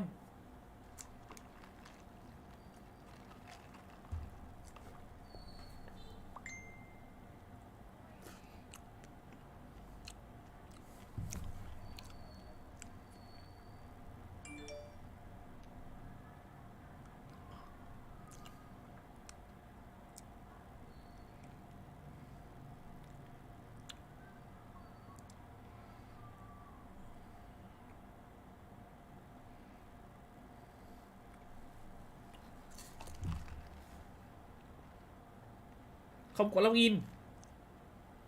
Login chỉ có năm đầu thôi hay sao á? Đâu? Chính xác là APAC 4, EMEA 5, NA 4. Anh Tu đã uy Trung scan Quốc 3 mà. 20.000 đồng. Đúng ta? Choose set với chỉnh res trong Đúng rồi mà. setting game có khác nhau KAK. Nhưng mà anh Tú game, mình không biết true stretch là cái gì luôn á. Thế như tổng 16 team hay sao á? During the regular season. Đúng rồi anh ạ, đa hạ, bọn em sang Hàn ở. Năm sau bọn em sang Hàn ở. Nếu mà không bị kích thì năm sau em sang Hàn ở. For now, it's just gonna be a push forward. We'll drop on the turret for Melbourne. But everybody currently stacked here inside of B main. Trông giống là 2-0. Inside, he's a real bit of damage there from the turret. One does come down. That gets a reveal, and Rossi able to play off the back of it. Biết đâu đấy. Biết đâu đấy đúng không? Đâu có ai an toàn đâu. Đúng không? Ai có khả năng bị kích mà, kể cả mình có khả năng bị kích mà đúng không? Who know? Ui, flash gần quá. I was about to say, I'm like, now we get to see that Phoenix, but already a rough start. That's Spike. Spike down A. Cái gì cũng có thể xảy ra mà anh em. Still not grabbed Sparrow. Grabs it. King comes down. Yet going short. Doesn't even see the cloak, I don't believe. Yeah, I don't think. I think he just Hello, Melvin. exactly missed that. So we could still get into A here. It's around the main. This could be one of those moments where they perfectly all miss each other. Looks like he's just going to be shifting back over to B, but here's the turret. Noting him very wisely placed by passing. He instantly gets the headshot. That was sick. And that is the Kings of the Pistols showing up at the beginning here of Ascent. Global take the first round. A much-needed victory here. We've got global esports chance here in the stadium. The atmosphere is electric. I mean, LB Moore for a second there looked like he was going to pull through for the entire team, but Great two taps. And honestly, that could have been so much better protection, but the curveball actually goes in behind 2GE. So he does not get full flash. He has vision. I thought maybe he had turned away, but it wasn't even necessary. Good on him to be able to find that punish, but otherwise that could have been very dangerous. As the Ares opened up, it's actually the turret that gets the final tap. But good amount of damage now. I mean, look at the HP bars right now here for RRQ. yeah, I mean, already we're just seeing a crushing round two here. 109 HP across 3 different players. Shot in. Rossi delivering here as well. That spike is now stuck over here in the connector to mid. Dragging along the wall. For a bit more, EJ up the pace here, but no, it's far too low. This is an absolute shutdown. A very different looking global esports so far here. I know we're only in the second round, but they are absolutely delivering. We're seeing Rossi get those good snipe shots. Overall, very well coordinated gunplay here. They're just going to try to tie up the rest of the loose ends here in round two and go forward here into this map undefeated. All right, 2-0 beginning. Flawless fashion as well here to the side of Global. Very different sights being seen compared to what we had on Split, so off to a good start. But now the purchase getting ready to come through from RRQ. This is where they can try to turn the tides, because again, we saw that 4-0 beginning for RRQ. They were able to take down the bonus, able to get the follow-up off the back of that. Can Global Esports do similar feat and move up 3-0? Yeah, we're probably not going to have another round like that last one. where the wall banging kind of set the norm for the way the rest of it played out. This time, A side seems to be where the attention of RQ is going to be. Wow. EJ gets the initiation. Các bạn không biết mèo đen ạ. Thấy bảo nạp ở đâu ấy nhỉ? Philippines à hay là Thổ Nhĩ Kỳ gì đấy, rẻ nhất, chả biết nữa.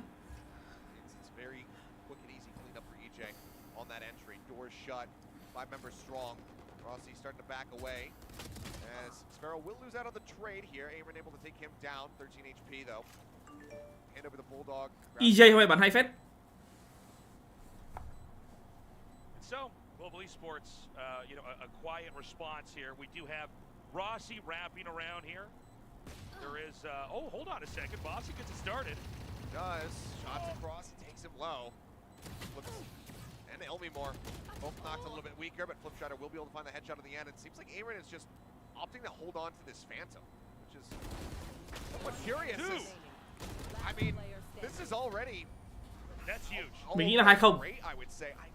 That's the best round 3 loss you could ever ask for there. Cái này mình nói với mọi người nhiều rồi mà. Pacific ở franchise thì Pacific ở Hàn, EMEA là ở Berlin, Đức, còn Mỹ là ở LA. Cái này mình nói với các bạn nhiều rồi mà. Phải bắn ở studio mà studio thì studio của Riot rồi, rõ ràng. Anh Tu đã uy scan 10.000 đồng. AK có định ra SNK. Cảm ơn anh Tú nghe. Anh Công Anh có định ra Hà Nội không á? Mình đang ở Hà Nội, mai anh bay vào Sài Gòn rồi. Mình cũng chưa biết là bao giờ mình về Hà Nội nữa. Mình cũng chả biết nữa. Bao giờ Hà Nội lạnh thì mình về, chắc vậy.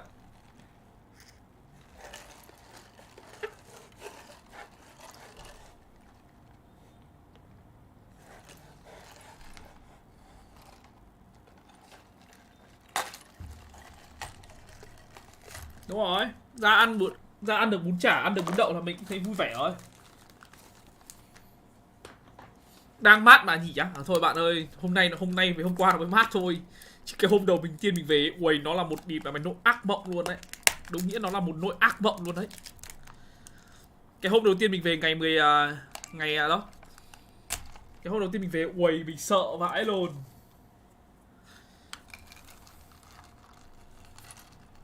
Giấu tên 742 đã uy scan 10.000 đồng. Năm sau qua Hàn E xin một buổi uống nước được không anh? Các giấu tên 742 nghe. Được, nếu mà mình có duyên.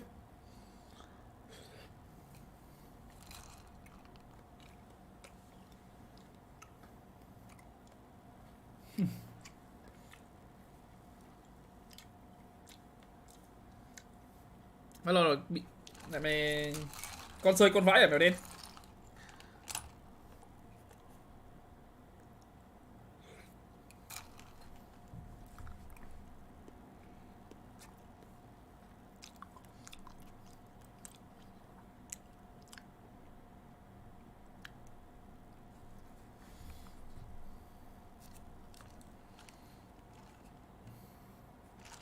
Dễ mà, đưa Công Anh login cho.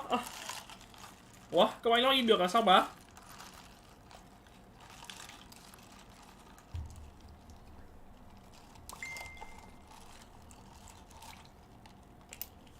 Công Anh hay uống gì ở Starbucks thế? Mình hay uống cái strawberry acai, cái pink drink ấy. Nó kêu login 2 tuần. Vẫn là mỗi ngày Công Anh vào login lần là được gì?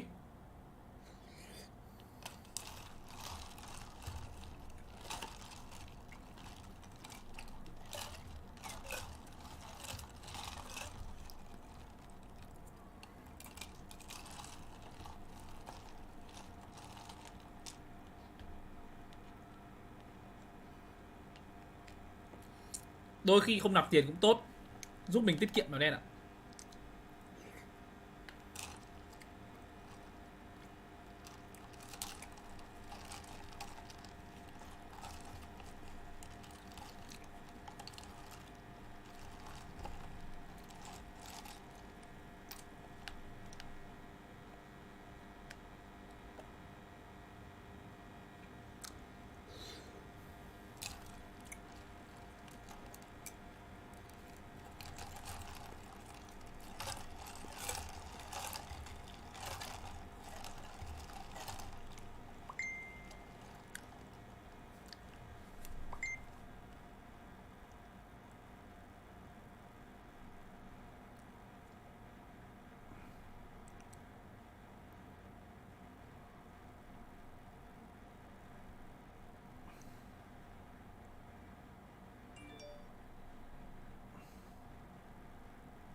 Tactical Pulse.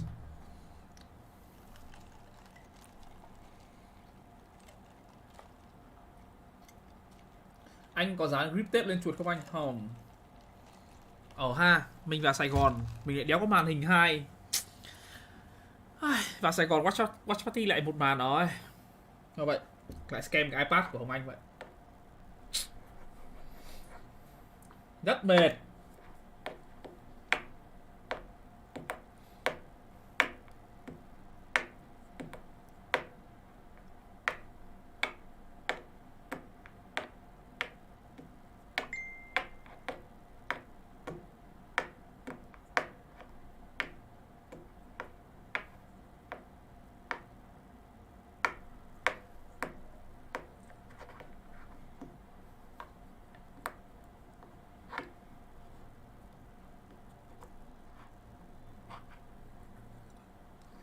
Đợi đến LA, đợi đến Champion là biết.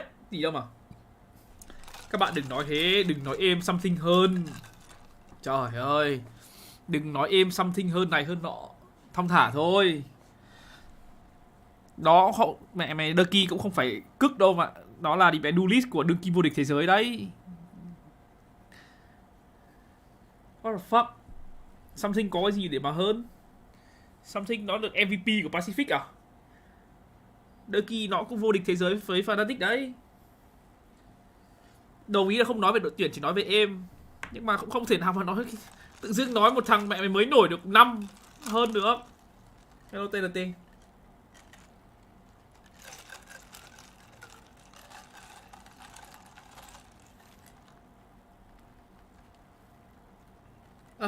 Milo này mất đâu cái chữ DHAVM ấy.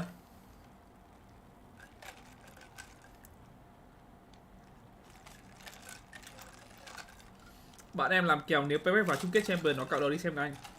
Có khả năng ấy chứ.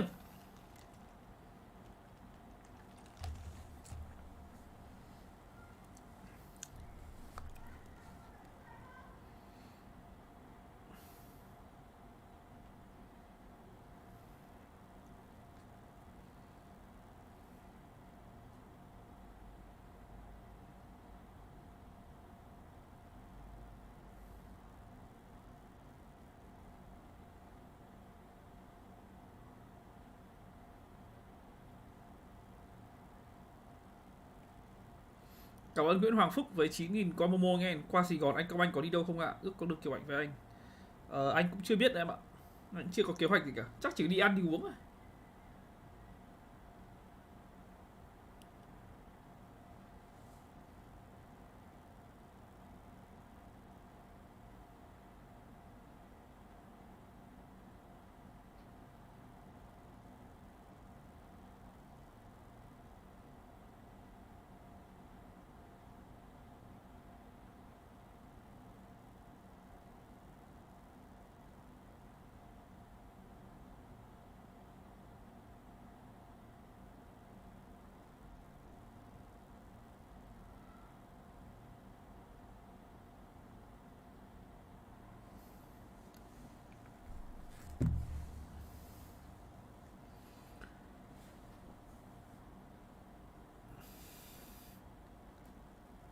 Hôm nay anh mới nhìn cái sân vận động tổ chức Champion ấy, thằng Đàm Linh cho anh xem ấy, to vãi lều mà.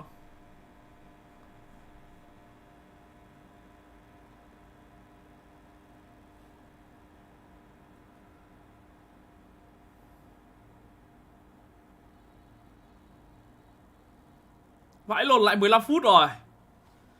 Oh man. Rồi xong. Lòi lồng chính sĩ.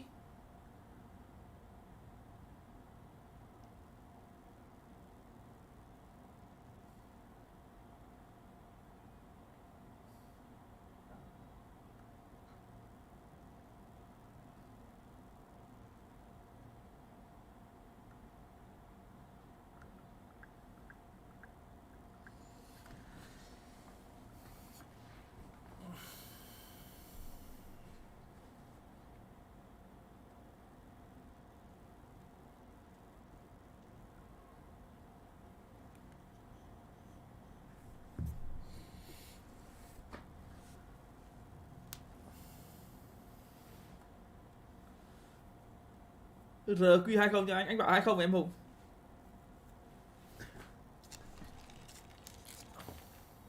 Bao giờ Công Anh được sang EU thi đấu? Lâu ấy mèo đen ạ, lâu đấy.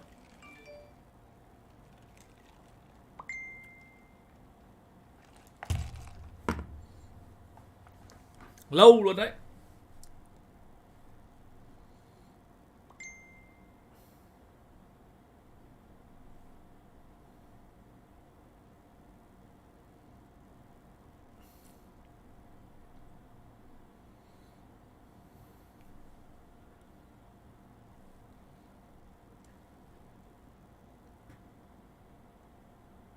Chơi nhanh còn kịp em Hùng.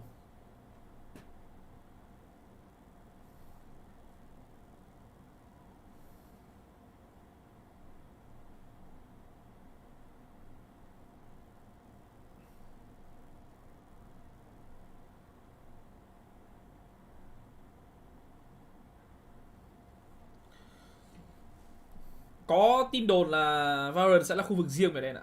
Có tin đồn là như vậy.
Có mà, năm sau là có 2 mà bạn. Năm sau có 2 cái với Pacific lận. Một mùa hè, một mùa xuân với một mùa hè.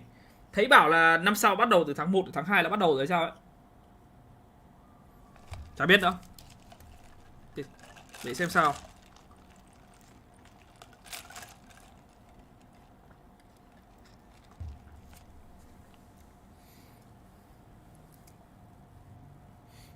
Cố gắng bắn tốt, đôi khi được sang NA bắn. Burgerland.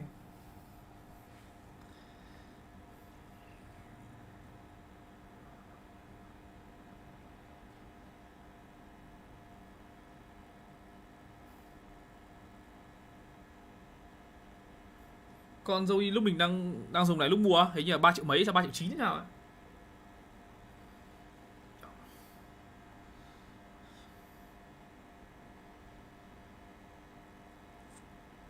Home chấm than home PC bạn này.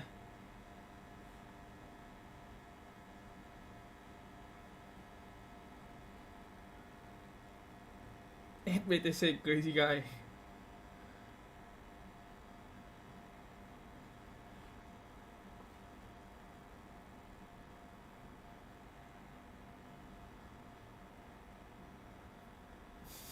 Fancy crazyguy. Giấu tên 742 đã uy scan 10.000 đồng. Qua Mỹ có làm vlog KA. Đã giấu tên 742 nghìn. Vlog ạ. Anh chả biết nữa em ạ. Để xem đi được đâu không đã.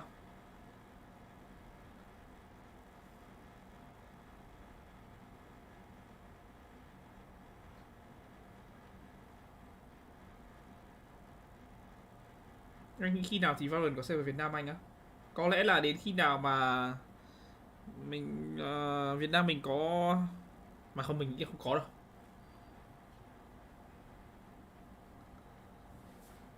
Khó lắm.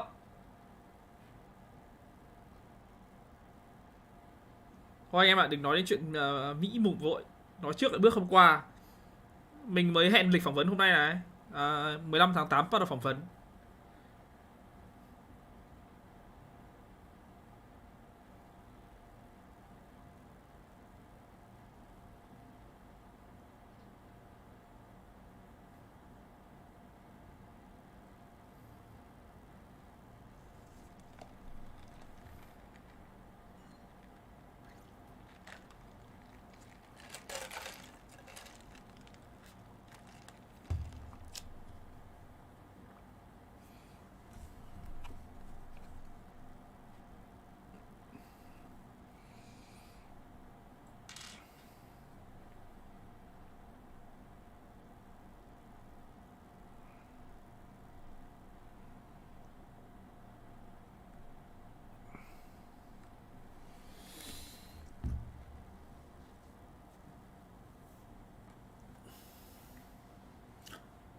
Mình nghĩ là nếu mà chỉ gặp đi gặp lại người trong nước ấy thì khó để tiến bộ lắm. Phải gặp nhiều người, nhiều pro khác ấy, pro hơn mình ấy, trình độ mình nó mới tiến bộ nhanh được ấy. Phỏng vấn thằng Đàm Linh bảo của anh mà phỏng vấn mà được giữ lại hộ chiếu thì là coi như là pass, còn nếu mà không thì thôi vậy, mình chuyển chỗ vậy.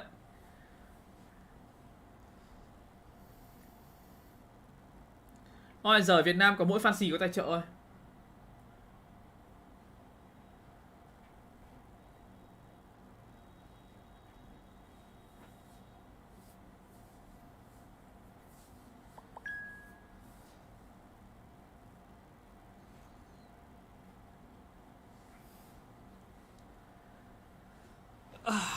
Hy vọng được đi.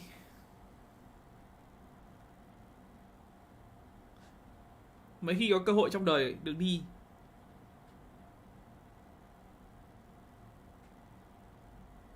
Còn Mỹ MC 19 cộng ảnh nha. Ok, Mỹ rồi, nếu anh em mình gặp.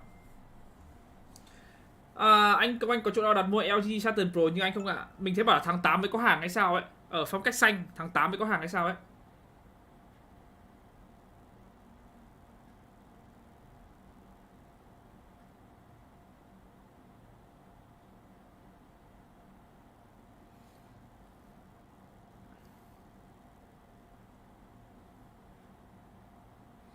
Mình có giấy mời của bên Riot mà. Đợi mình tí.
Edit bạn nãy 15 phút giờ lại 15 phút rồi.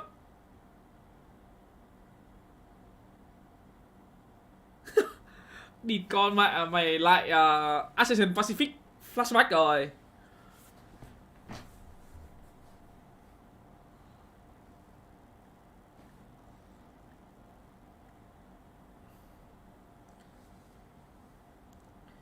Cảm ơn Huỳnh Lê Mạnh Trực với 10k qua MoMo nghe. Anh Công Anh cho em hỏi ngu sao Global Esports có hơn 2 ngoại binh vậy anh? Đây nha, nếu mà những team ngoài franchise thì các bạn sẽ phải cần có 3 người ở một khu vực.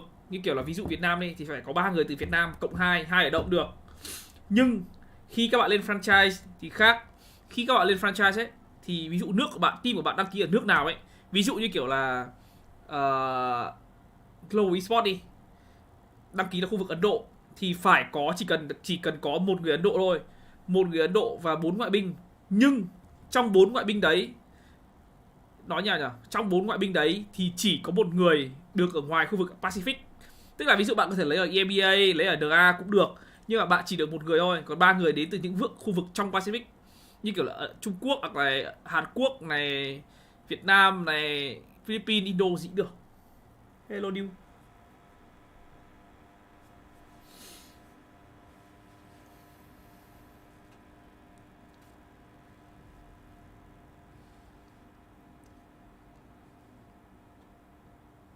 Anh nói qua hệ thống giải của Riot được không anh, từ nhỏ đến champion thôi em ơi. Cái này anh nói nhiều lắm rồi. Mỗi một livestream anh lại nói một lần thì anh không có sức để mà nói hết được. Sao tụi Ska nó có 2 thằng Nhật à anh? Không phải đâu, nó ấy, là có 3 thằng Nhật. Cái thằng Joshi ấy, cái thằng Joshi của nó ấy, nó có 2 quốc tịch, Philippines và Nhật Bản.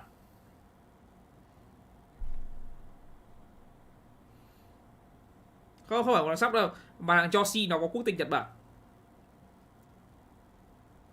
Genji với Talon á, mình nghĩ Genji thắng rồi.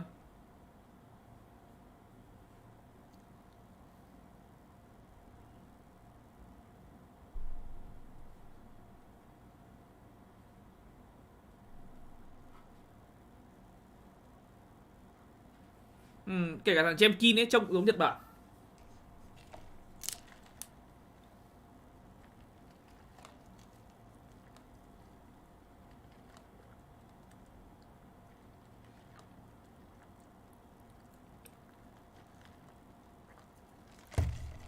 Mẹ mày, bọn crew đấy nó đang đi mẹ mày vẽ câu chuyện cổ tích mà.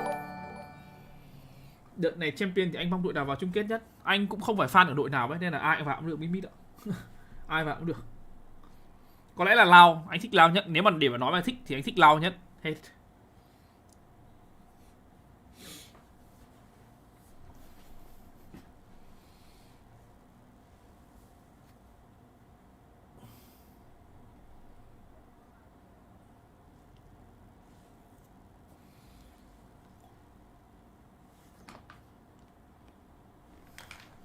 Các bạn, cái phòng này bây giờ thằng em mình ở nó bừa một cách vãi lộn, nó biết là sao trong phòng có con dao luôn mà.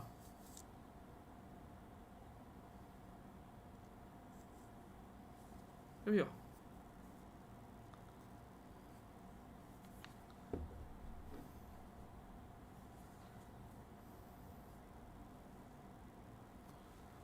Bây giờ làm gì?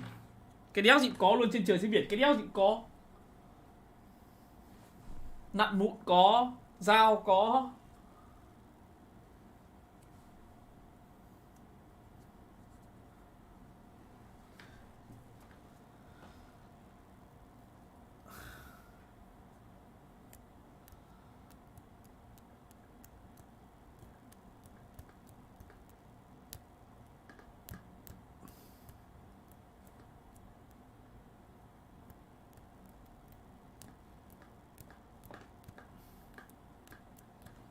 Em ruột mình.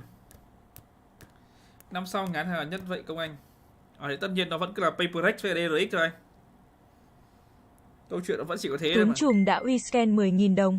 Tạ ơn trời bạn chọn Furier nên tôi lao cả người vào crew. Cảm ơn Tuấn Trùm nghe. Thế là bạn biết cách hoạt động rồi đấy. Bạn biết cách hoạt động ở kênh này rồi đấy. Thế là được rồi. Em anh có chơi game không? Có, nhưng mà nó chơi mấy game offline nhiều hơn đấy.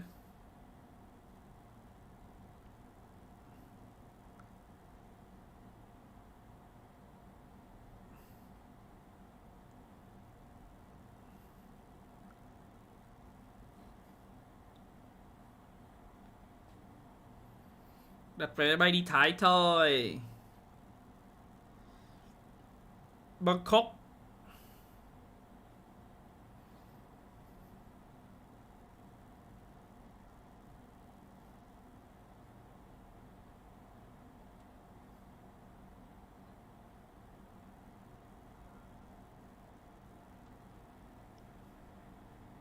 Lại đi Thái. Đi anh. Bọn em đi Bangkok với cả đi Phuket. 24 người bọn anh đi.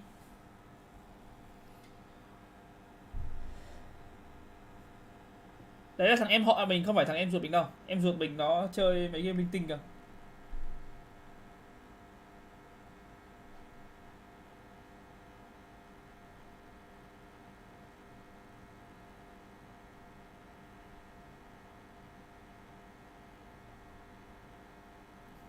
Cái điều hòa lại kêu đấy, anh em lại nghe tiếng không?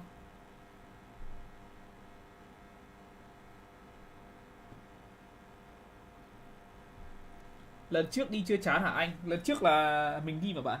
Lần trước không phải là Hồng Anh đi đâu. Calm down bro. Cày vãi lồn điều hòa. Oh, man. Nhà nghèo khổ thế đấy.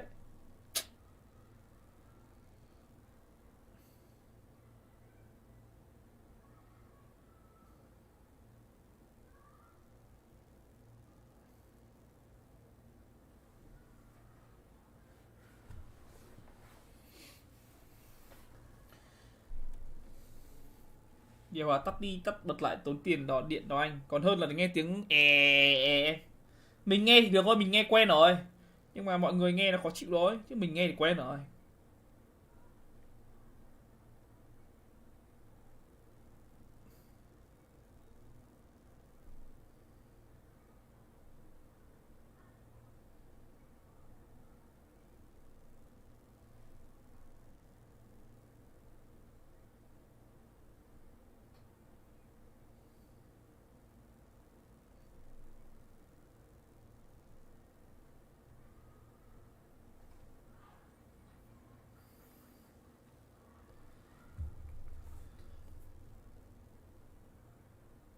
Dấu ba anh vẫn ở nhà này mà, nhà ông bà mà.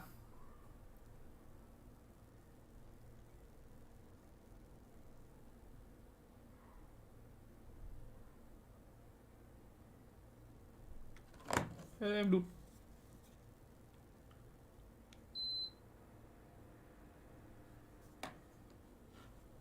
Tối nay mình có hẹn đi ăn với cả mấy thằng mờ mủng khoa pina các thứ. Tối nay không biết mình có stream không. Tại vì 5 giờ sáng mình bay rồi, 5 giờ sáng mình bay vào Sài Gòn rồi, nên chắc là tầm 3 giờ 3 rưỡi mình 3 giờ mình bắt đầu ra sân bay.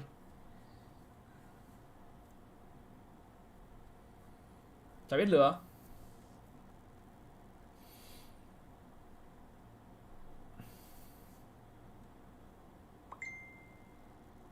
Rảnh phải bay sớm anh. Phải bay sớm vào gặp Hồng Anh á, còn lấy chìa khóa nhà.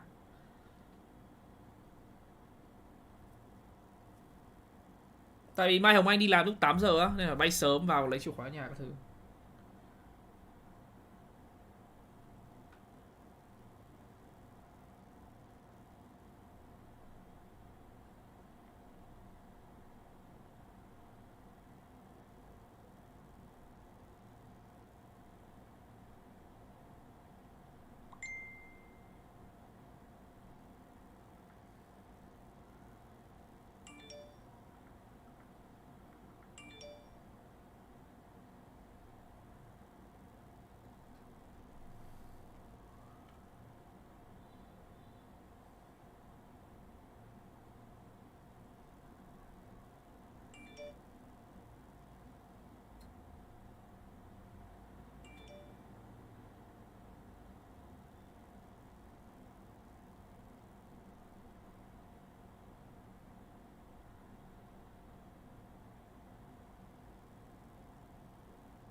Đội của Beckham á, GUI Esports.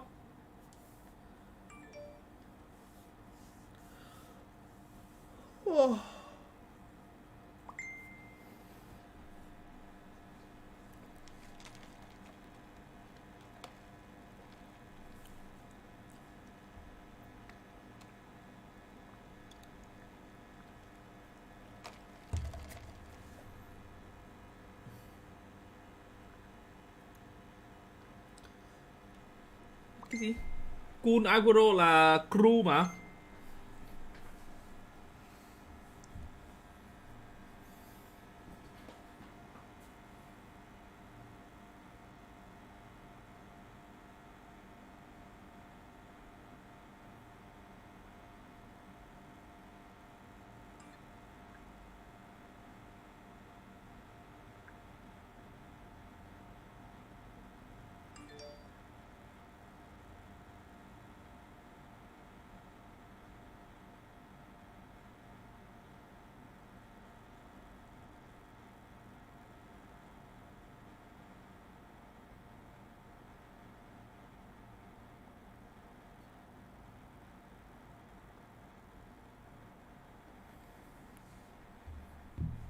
Anh dự đoán RQ20 và Genji thắng. Hello danh, rồi chóp.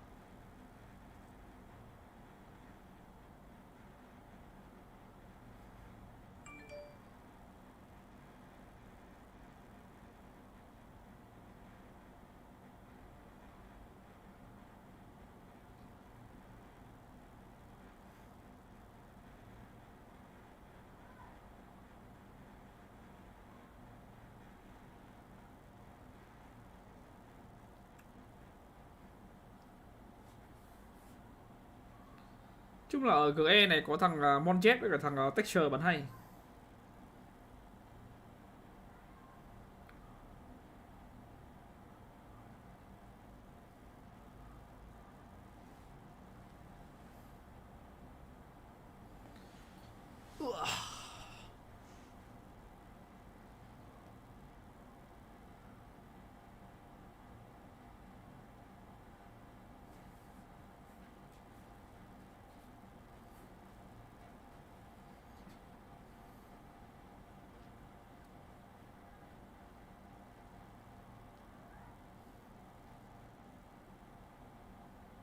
Lâu vãi lồn à. Ngồi 30 phút ạ. Fuck man.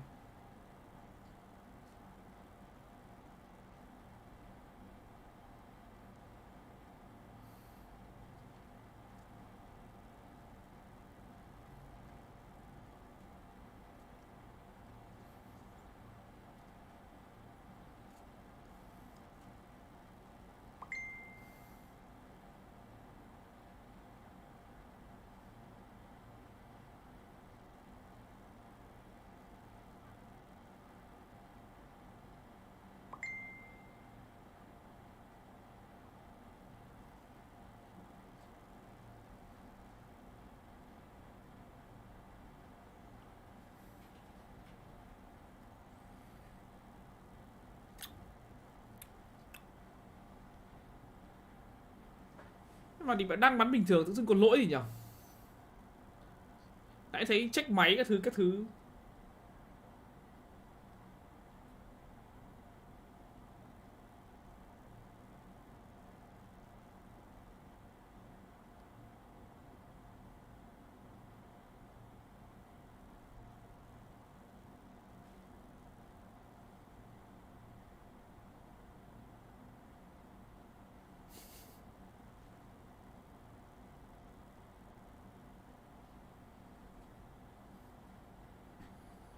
GE tiếc cho Ronski giải nghệ quá. Tiếc vì thằng đấy bạn bắn thì cũng bình thường mà thái độ thì lồi lõm.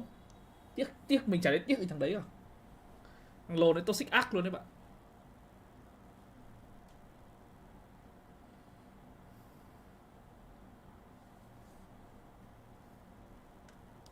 All good.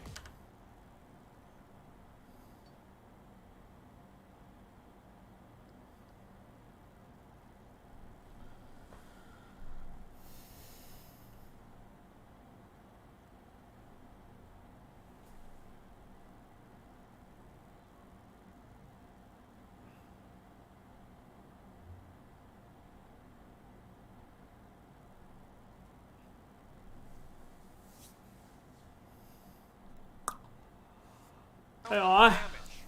So 4 weapons were lost on the side of RRQ. Yeah, it was a narrow victory there for RRQ, and so they're going to be a bit strained here in this next round. We do have Operator and Odin in hand here for Global Esports. Yep, looks like Rossi wanting to have this Operator as often as possible, so we'll save the Blade Storm for a future round, should they get kicked back economically. And again, with Aaron's cash the way that it is, can even buy him another one going into the next round should they lose it. Eskerosi ngắm cái góc như lồn thế nhỉ? Everyone's drifting over towards him. The dash has already been burned, however, the drone likely to lead, and yep, hearing that, he's just going to have to back away.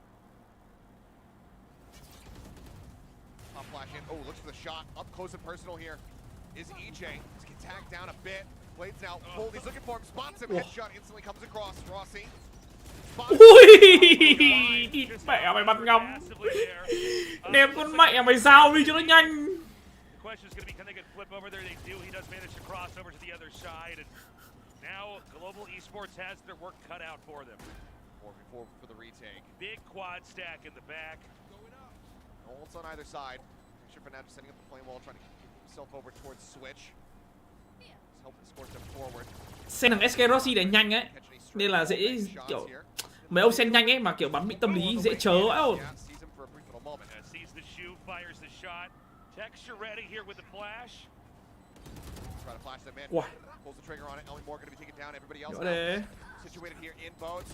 Mention to find some kills, but yet sprays through for 2. Texture gets the other. That was godlike by Monyet. Beautifully done. with a great spray. Not a lot of time left on the clock, but they do get that defused. The third win on the board here for Global Esports. Continuing that momentum after that huge... Đúng là Phantom vẫn là một cái gì đấy. Don't believe they were able to recover the operator. No, they were not. So they don't get to hand that one over. Maybe, I'm not sure where it had ended up. You would have suspected they should have been able to grab it. Maybe the call comes in that they don't need it. Maybe this is the round that he just pulls the knives out. We'll have to just wait and see. But they do carry that Odin over here into this round. Yeah, it was a very, very... Oh no, of course he used the blades. Never mind.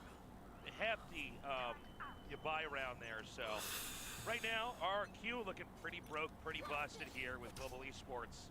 I mean, looking great, at least so far here as we start the first half. It's a hero rifle for Elmi Moore. Knives for EJ. Still could do some damage to make this work. Prowler to check and see if there's anybody forward to bench. Bắn một initiator. Waiting. Does have that run it back available. Con map này cân mà. Marking for the time being. Aaron with some covering fire. Paranoia goes across. Dash forward. EJ finding the first. Aaron now revealing his position as well. Spraying down from window. Not able to find anything. Launch up the top. Doesn't get a reveal, but that's going to be another weapon recovered. So now 2 Vandals here in the hands of RRQ. We got to see how Munya can handle this. Can he drop before they dive in? Off the dart. Aaron was tagged.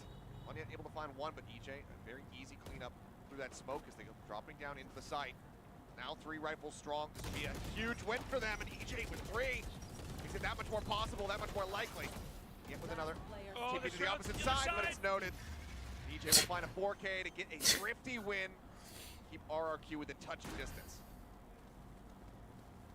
Yeah, that was a beautiful round there from RRQ. And by the way, a much-needed one. Otherwise, there's a chance Global Esports runs away with the next couple of rounds here.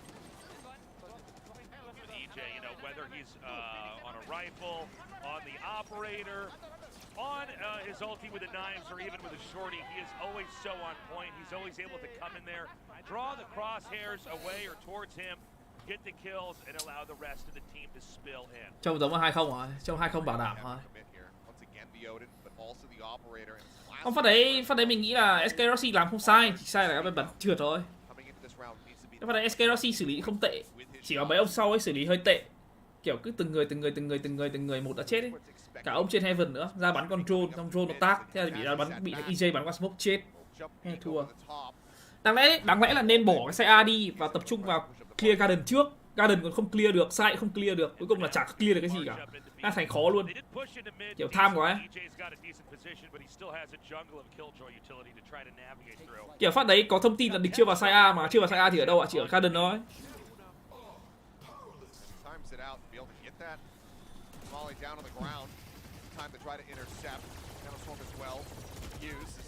Okay, Fragment comes in. We'll force them back for the time being. More rushing for it. He's trying to get himself into the spot, but he goes right into the meat grinder. Yeah, cut in half there by the Odin. Blended down as can't quite stabilize that Guardian shot.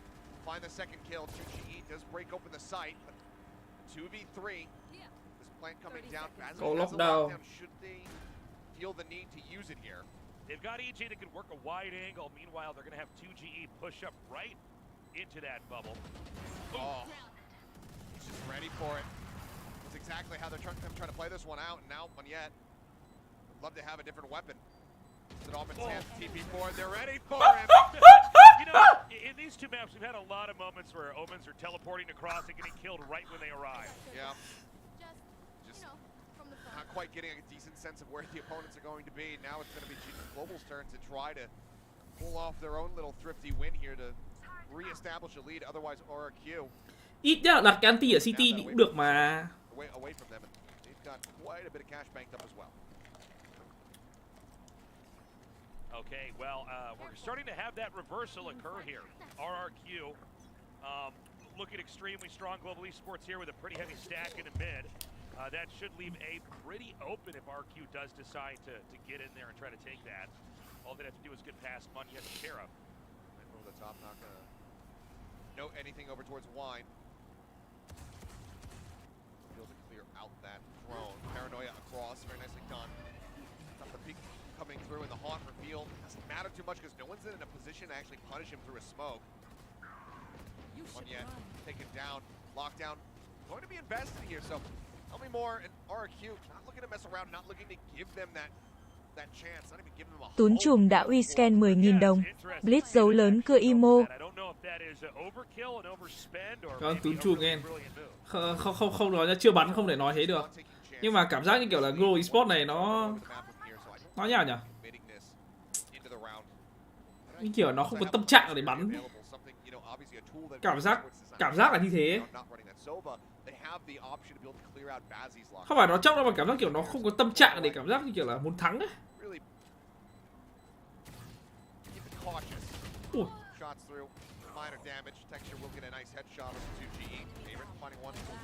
Oh.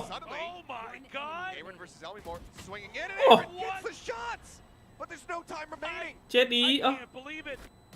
Maybe the lockdown was worth it. I don't know. That is unreal. The most disastrous victory you could ever ask for there for RRQ. Yeah, I mean, look, they still have a good amount of money, so they are going to be able to buy back up, and they still have enough for the next round. It does weaken their position quite a bit compared to what could have been, but không phải không có tinh thần đâu, mà kiểu không có tâm trạng luôn đấy, kiểu chơi cho xong đi ấy. Kiểu vậy. Nó không có mấy cái bắn cùng nhau các kiểu ấy, nó cứ từng người một ấy. Okay, this is going to be a really interesting round 8 now. LB Moore here with the Odin ready. Double checking his hot hands line up, but no, it's just going to be ba thằng mù bắn chết. Absolute decimation. As Aaron noted as he tries to back off. EJ already saw too much in this round. I don't think it's going to be a similar repeat as what we just saw with the Sheriffs, because given the operator, the Odin, those monstrous expenses that are in the hands of Global Esports, they have to just try to save them. So RQ looking to walk away with a flawless and this to go in the hunt, which they should. Yeah, I mean, these are two extremely expensive guns here in the hands of Global Esports, so they're going to stay back. It's going to be a dull end to this round as the spike is going off. RQ, a healing moment, no doubt, to win on that site like that after that crazy, disastrous all kill there from Global Esports, where the spike ultimately does go off. So the score is going to be 5-3 here. 3-1, thua Eco phát 3-5 luôn. Cũng không hẳn là Eco mà kiểu Hero Vandal 3-5 luôn. Nhanh lắm, game phải nhanh lắm. Chuẩn. Nãy giờ SK Rossi giết được ai với khẩu ngắm rồi nhỉ?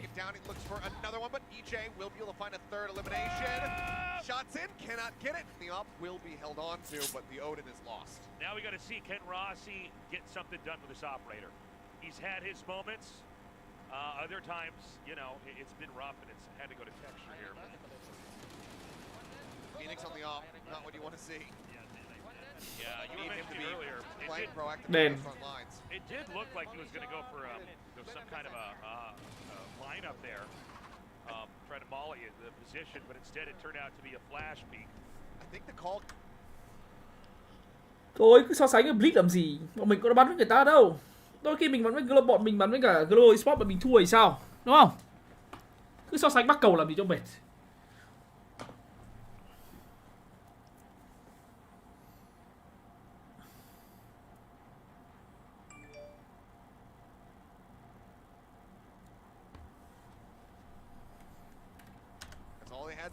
Đúng, phải bắn thì mới biết được chứ.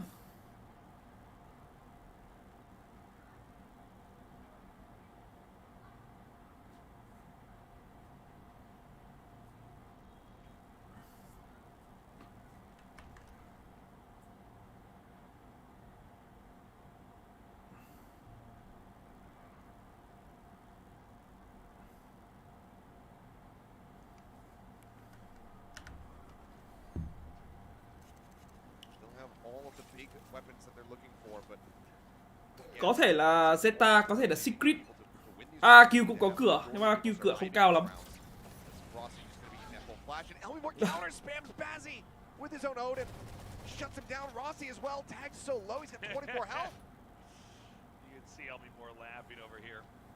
Ôi giải Ấn Độ là Global Esports khác em ạ. Không phải live này. Genji mình không đánh giá cao bằng Zeta hay là Secret đâu. Hay là AQ đâu. Có thể là hơn AQ nhưng mà không bằng Secret cả Zeta đâu. a rifle instead. He's going to smoke this out and stand inside the bubble. Get 1 or 2, it would be huge. Have to check wine first. Haven't paid enough attention to it. There's the cloud burst. Paranoia not going to be hitting here onto EJ, but money yet does manage to save Aaron's life. Yeah, just in the blind Rossi! spot of EJ, unable to do anything here. Oh, the pre-setup on the nano swarm. Rossi being as low as he is. That's just the catch coming through. Swing out, Flipshider managing to find Aaron. Takes a bit of damage. 2GE stops the TP here from Munyet. Keeps him locked now onto this A site. And I mean, look, the spike is planted, but now they have him surrounded. They're just going to be hunting for the kill. Just Munyet here. Oh boy. Yeah. He's ready for it. Sharks are circling, but Munyet gets the first. Drop down, Flipshider will have noted this. Pushing up, and yeah, is able to take him down. Gonna say, Munyet, obviously a former jet main, knows how to put an operator to use, so you do have to respect it to a certain extent, but it's still just another great read from RRQ. Knowing that that Odin is going to continue to come into play on that B site, they counter spray it, Hơi suy. and Elmi Moore just shuts him out. Yeah, look at this. Just waits, he says, okay, that's the angle. Did you hear the laugh at the comms? I love it, the evil laugh. Yeah, I mean, it's just, it's maniacal. It's bringing people down on this map with an Odin. It's very much akin to Crashy's killing 5 people on a rope on Fracture. You just have to chuckle as you do it.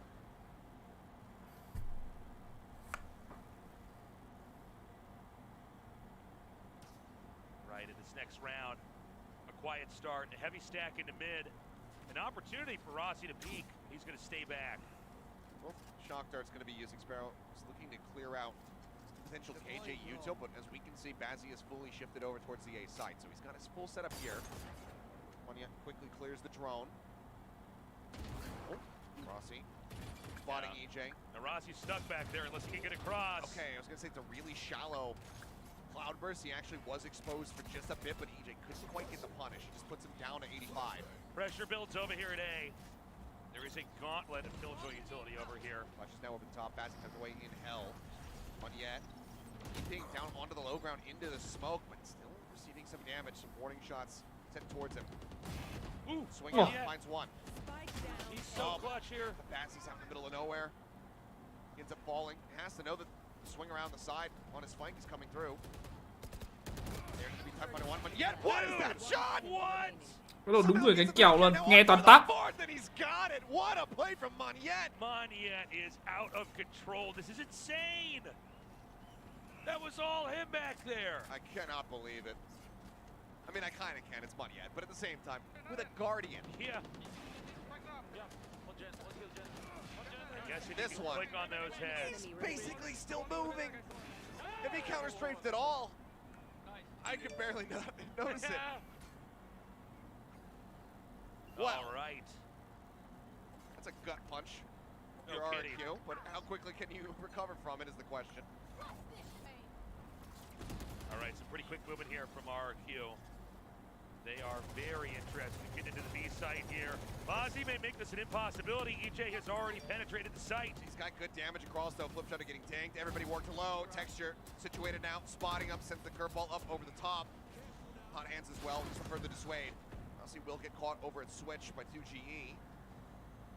The HP bars, given the number disadvantage as well, you would suspect that this should be Global bringing it to the 5 and 6 score line. Again, they still need to do it somewhat cleanly. Bazzi just spraying across to find another. Let's try to return fire. Okay, Lồn gì cố thế? Man, he's found two. Now into a 2v2. Still, though they know that Texture's on the site, but they work him lower and lower. The swing Whoa. Texture finds Flips Whoa. shoulder, cleans up 3. Global Bring it now 5 to Esports, 6. they are playing so well here. Last round in And I the do have to half. wonder, is RQ maybe overextending a little bit? Are they being too aggro? Are they giving away the round when they could be probing and fishing for information instead? Good on Flips to be able to find those kills.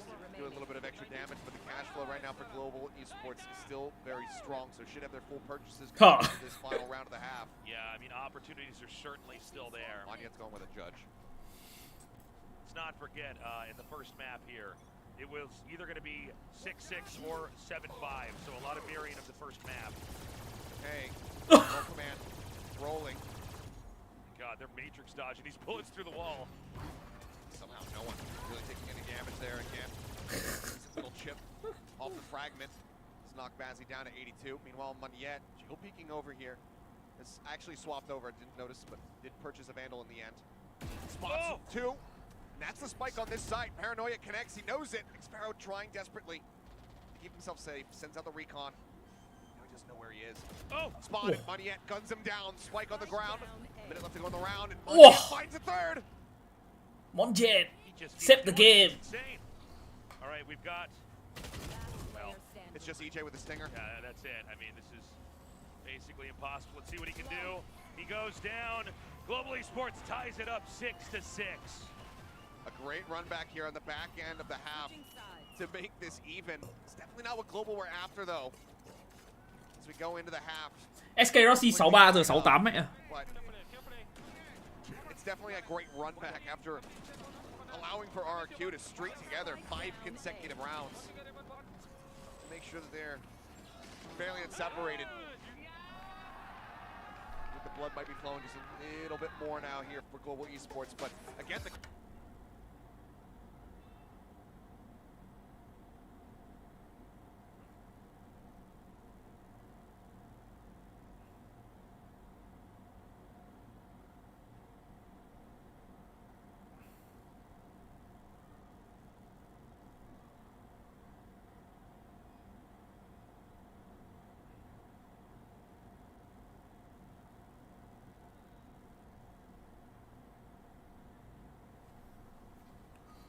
Hello Đỗ Đình Nam.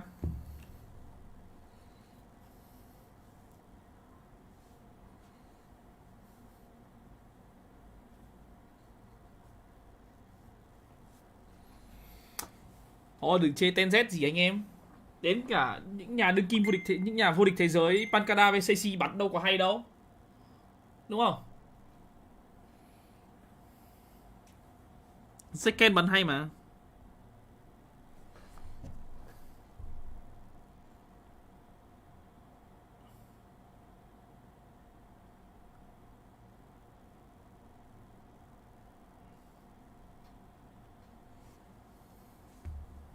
Thằng IB giờ làm analyst cho RQ. Các ông cứ kiểu nghĩ là kiểu Ten Z game nào cũng phải là duelist, là ngôi sao nên game nào cũng phải giết nhiều người, gánh kèo các thứ, lúc nào cũng phải chỗ để dựa trong đồng đội. Nhưng mà đồng đội nó cũng đâu có thể, nhưng mà nó cũng đâu có ai để dựa vào đâu. CC với Pancada bắn cũng chán mà. Jimmy Ngủ Yên bắn cũng chán. Có mỗi Zekken là gọi là ổn định nhất. Nếu mà để nói đội hình đấy bây giờ thì có mỗi Zekken là ổn định nhất. Còn lại 3-4 người còn lại bắn đều sập phập phù mà.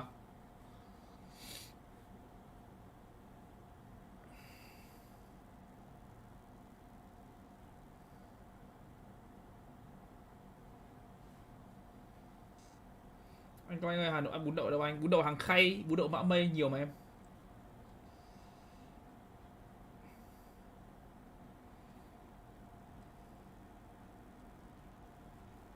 Đâu có ai là chính mình ở giải này đâu. Muff chưa vào tay, thì đợi vào tay cũng bị loại rồi. Hết cơ hội rồi. Again, remember everybody, Global Esports can't win here. That's it. Season's over. It's the end of the story for them. They picked an unusual comp and rotated their roles just slightly. RRQ, I mean, look, they're ahead in one map, but that could easily turn on its head if Global Esports. 15 tháng 8 bên đấy có. Ở Việt Nam có mà. Tháng 8 ở Việt Nam có bán mà.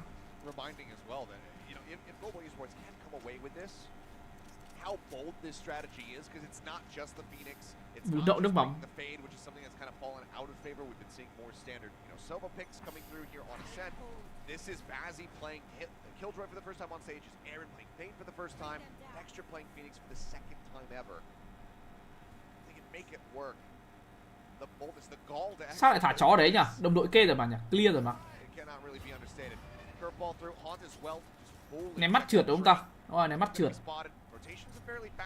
Tôi thấy con phết này là chưa thấy được nhiều tác dụng lắm này.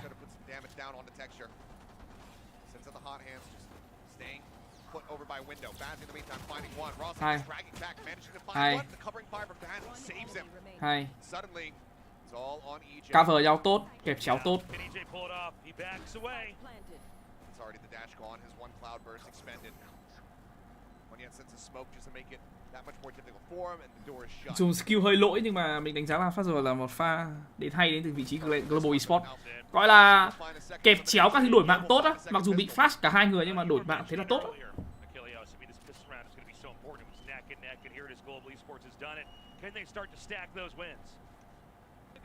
This should obviously you should be feeling pretty good about their odds going into this next one. If we see some sheriff pickups, Nice sir, nice sir. be respected. Looks like it's only going to be Elmi more, and again, that's Đánh giá dẹt của opted for, something that Apac caught our attention once he had joined the league. something. He was able to just shut down people with these sheriffs, but it hasn't quite been the same today. Foxy 9 cũng được. Foxy 9 burst something. Big shots there. Bozzy already starting to steal the round. EJ delivering, gets the revenge. It's a bit, but still there's so much Cái gì to à? deal with here for the rest of the squad as Texture just breaks through, and once more it's going to be EJ with a ghost.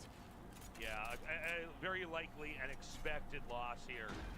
Is already RQ and faltered there. Không, đang tính Pacific, đang tính franchise rồi mà. And we'll get the gun. Gets the Spectre. I mean, any additional damage from here is just value.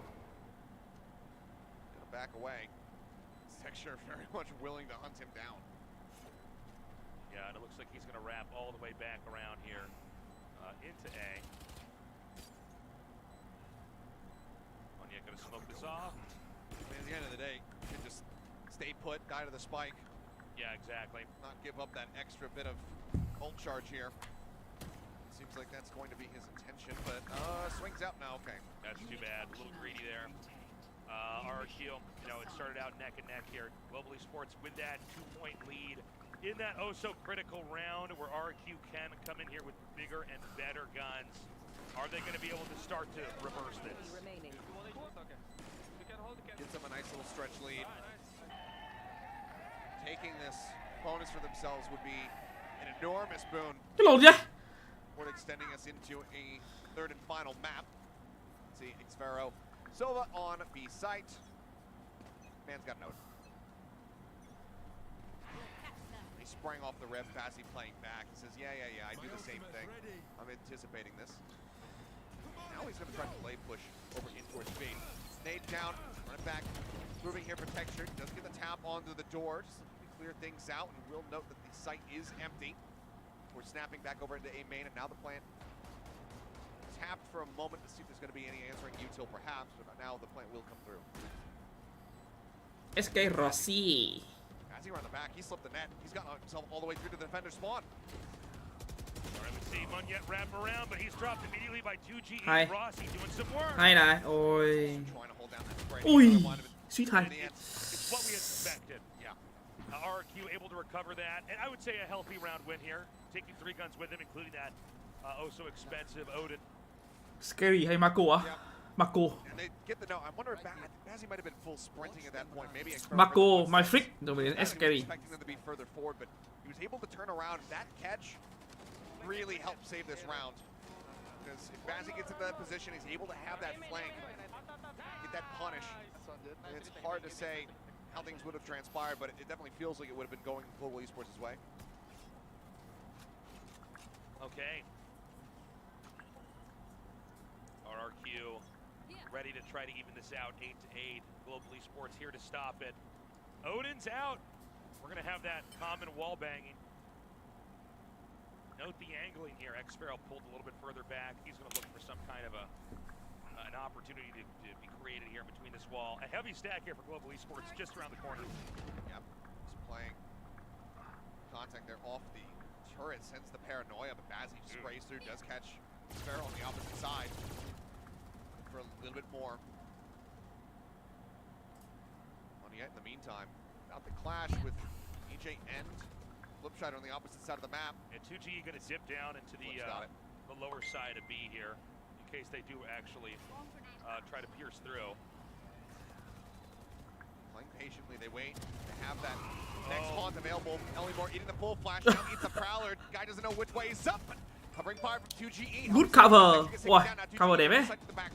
Okay, Rossi gonna be taking it down. Wow, 2G giết hết. That was an incredible moment. 2G, that looked like no matter what, Global Esports was going to be able to get it and break that position, but 2G clutching it. Các anh không thích đồ custom á, mệt lắm. 26 Lúc bullets kiếm lại remaining, mệt lắm. obviously, the longest reload time imaginable, but 2G covering it and creating those difficult positions where there was no way for them to get in there. I mean, just being able to take out Texture, he's been able to swing that corner maybe a little bit faster. They would have been able to get that punish and at least trade it back. But because he gets so delayed by the Odin spray itself, it whittles him low. He's not in that position to get the back ramp, and 2GE is just able to hold it down from there. Bộ ba Indo đang đứng ở bét kìa. Excellently done, RQ. They keep it neck and neck. They keep themselves very much in the driver's seat here for this series. This round, Global Esports needs to create some opportunities. They've lost that momentum they had. We have double Odins here in the hands of RQ. No thin-walled areas are safe. No, they are not. More just creeping up. Looks like they're just going to back away, and this is going to start to be a drift towards the A site here for Global, but everybody is already very close by from RQ. Sparrow even pulling away for a brief little moment. Now Fragment down, great timing here. Mousepad are looking to just slow them up. They do clear it, so can't reveal how many people are going to be in that position. Đấy, mắt này bị trúng này, mắt kia là trượt. Starts to spray through once more. Cloudburst going to be dissipating 2GE, revealing his position, managing to find one, takes a TP out, recon dart, pings on the two. Now Sparrow's up in heaven with the Odin in hand. 2GE. Sao chạy vào smoke? Second kill. The Nightfall sent. Know that one's going to be in hell. He's going to be so very low because of the decay, the push in. Texture able to finish him there with the classic. Flipshutter in heaven, making his presence known. Bazzi will be able to get the flank through. 3 players left standing. Global will be able to go ahead and take the lead once more, but it's still such slim margins for them. It is. We've got EJ here, ulti ready. We have the audience here with a Global Esports change.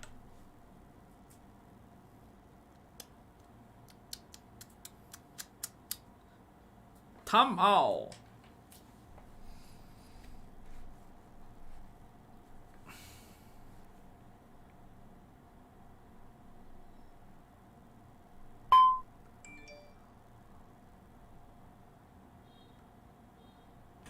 Ngô Công Anh. Crazyguy offer second. Cảm ơn Phi Nghen. Khó luôn đấy. Một người toàn bắn Master Champion, một người bắn Assassin khó luôn đấy.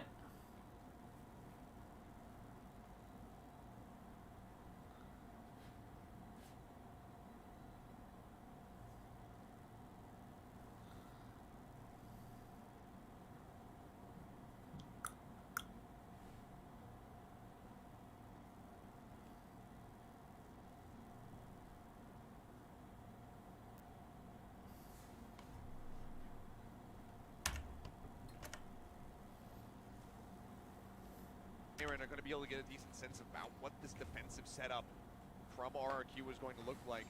We saw that as GE, you know, they called their timeout before. RRQ said, well, Game này tự dưng căng thế nhỉ? shut it down. Hình như Global Esports thắng 2 round lục hay sao ấy. Đúng rồi, thắng 2 round lục. Knives in hand. Omen Blind. Run it back. Used by Texture, looking to clear things out. EJ arriving in mid, finds one yet going to be dealt with, but Rossi quick to trade it. Sparrow. Chết 3v3. Thành bại tại Rossi. Biết luôn mà.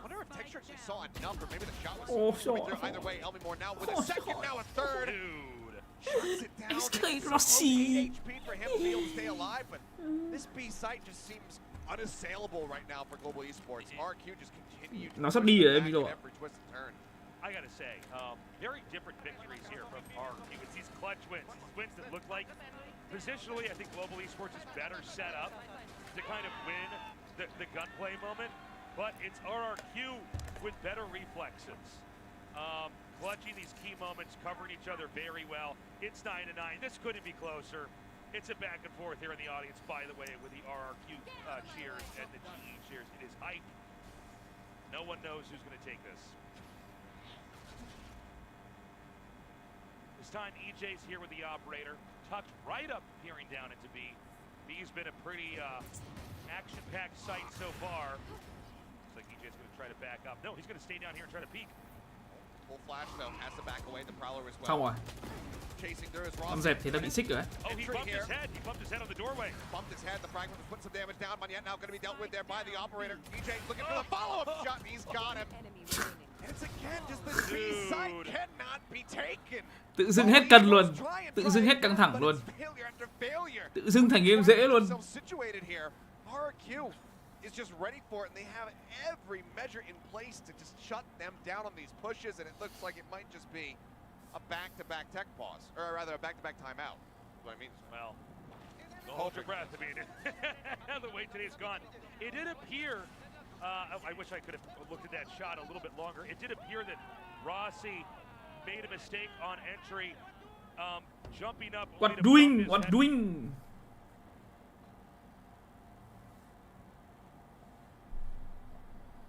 Hết tiền.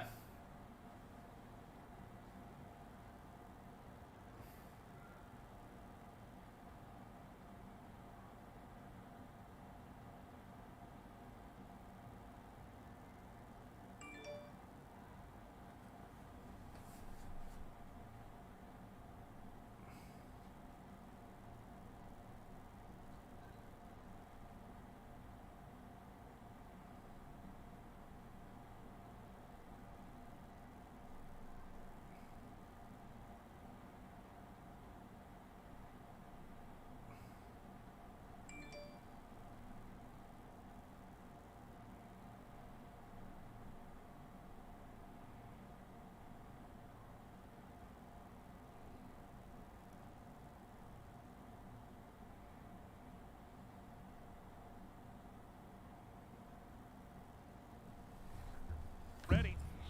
Oh, hold on a second. Let's let this round develop here. At A, looks like Bazzi just going to be 2G giờ bắn cũng hay. back over and B lobby. 2G giờ bắn được cái Pacific lúc nào cũng kiểu hay, gọi là ở giữa đoạn dưới của bảng xếp hạng ấy, nhưng mà bắn giờ này, bắn trận này cũng hay. Không biết như nào. Clear that turret. This is again going to be them sending the spike over towards the B site. TPing across, just looking for a target. Texture stays statuesque back over towards Y. B site is theirs for the picking. They could finally get that B site dream as long as they can get past Xpharaoh. But Xpharaoh in a pretty retracted position.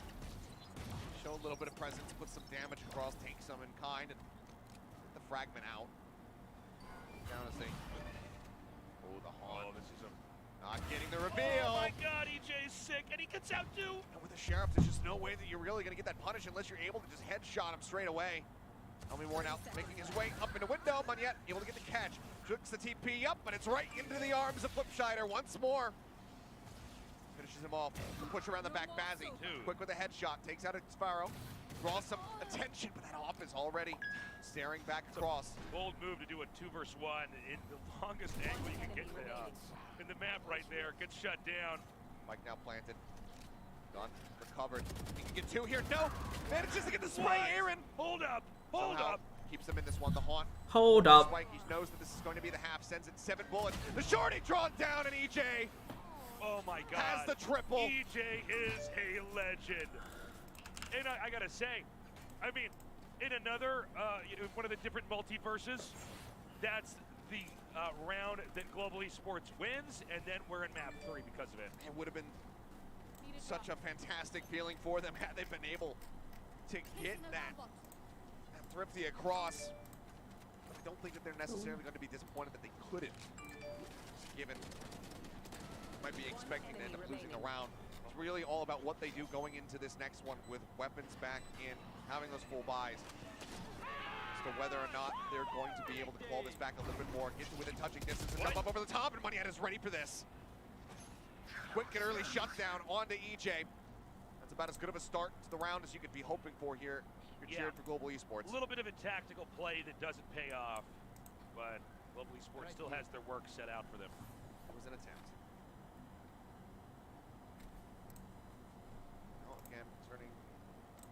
rotating everybody across towards A. Oh, this push is a down pretty mid, crazy. triple push down mid actually. Yeah. And Not I sure mean, if they're going to be ready for this Đợi one. mình tí mọi người ơi, mình phải có tí việc. Here, so I mean, they could end up completely getting Okay, surprised. the alarm bot set up. Keeps it up a bit, but the full flash connects on a Bazzi. Looks to hold back. Headshot on a one, but I don't know if he was quite ready for the rest. Lockdown is committed. Texture, however, pushing forward, looking to clear this one out. Needs to reload, needs to get something done if he wants to clear it, and eventually he's able to find it. Rossi set up in one, gets one, Moniette gets the other. Dude, Global. this is so sick. Oh, This is thành so 11 rồi. close. Damn near flawless fashion, only lose out on Bazzi. 10 to 11.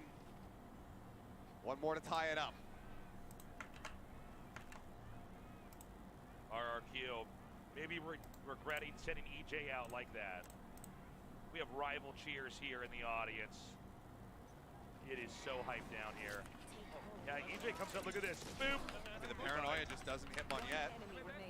He's jumping to get up over top of the box, so quick and easy kill. Remember, Global Esports loses here, they're out. It's over. It's the end of the year for them.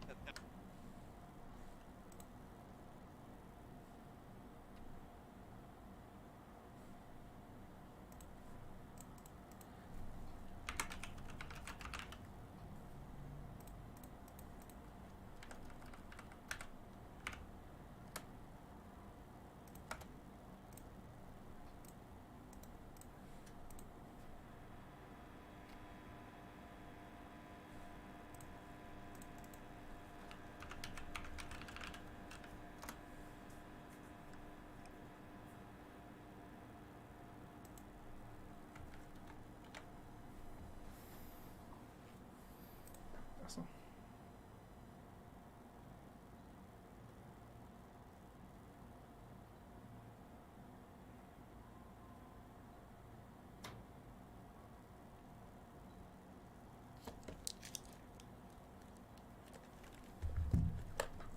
Something on Reyna.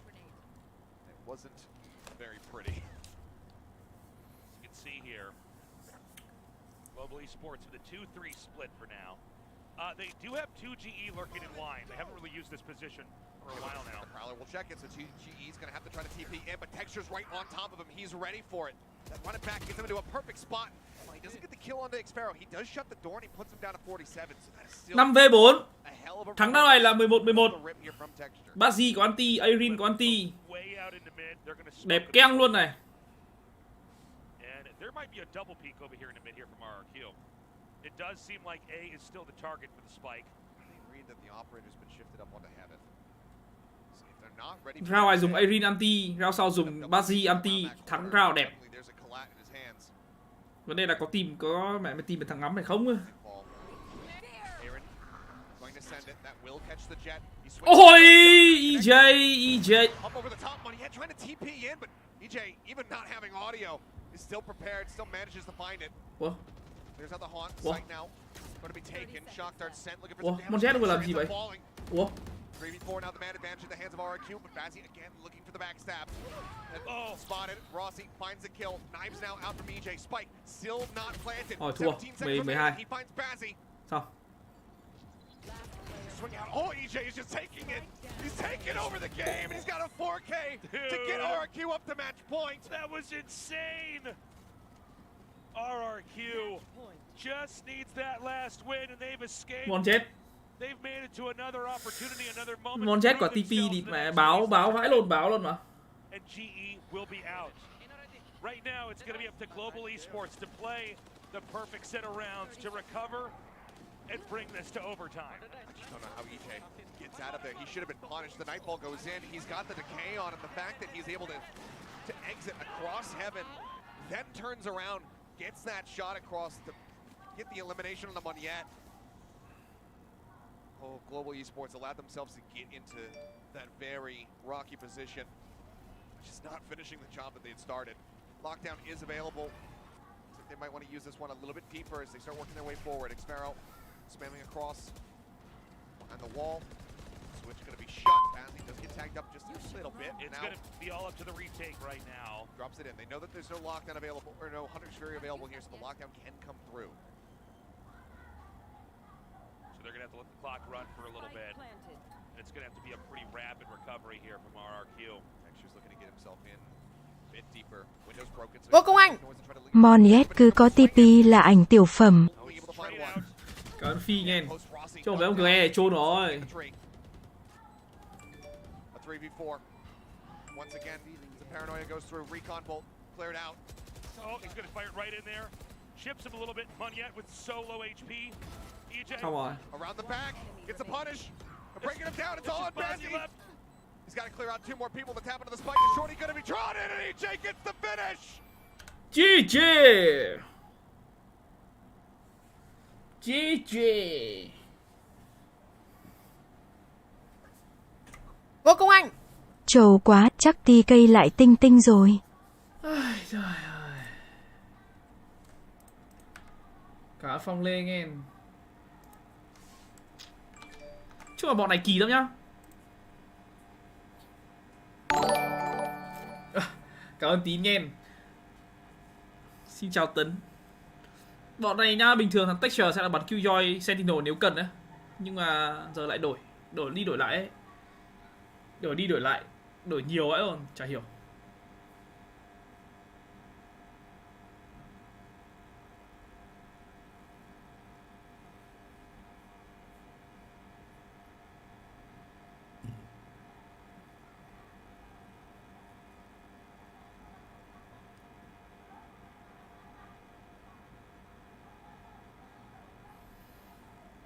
Trông nó bắn trông nhẹ nhàng vãi lồn ta.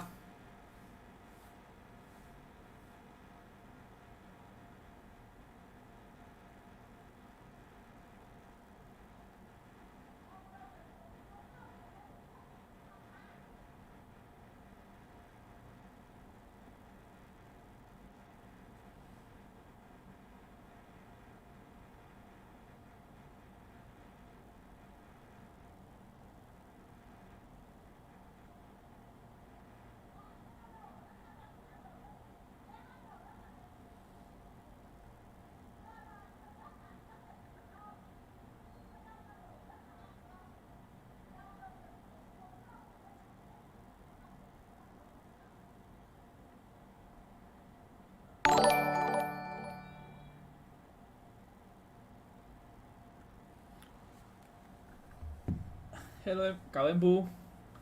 Hay uống trà sữa ở quán nào thế á? Coi em ơi. Trà sữa hay uống ở Coi.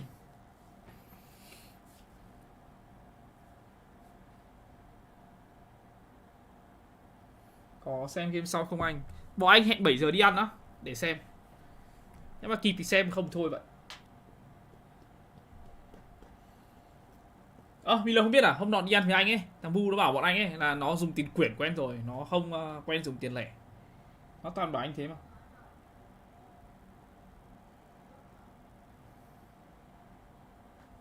Bây giờ còn phải chờ team khác lên setup, warm up các thứ, phải nửa tiếng nữa.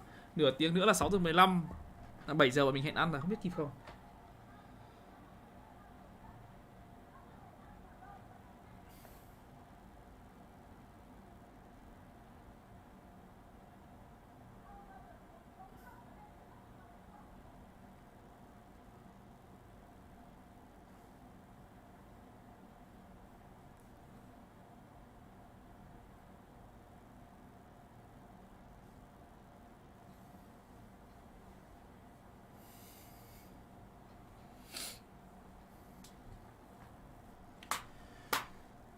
Ôi da ơi.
quận 4 à? Hình như trước Big Bầm ở Bến Vân Đồn đó.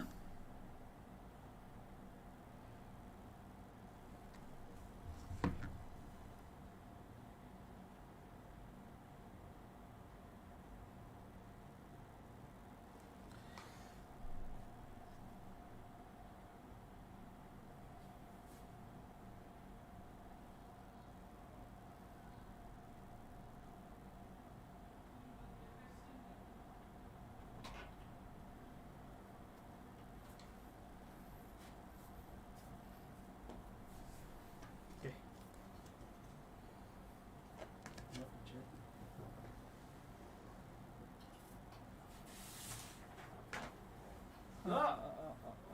Đó.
Thôi chắc nghỉ anh em ơi, đi chuẩn bị xong đi ăn cái.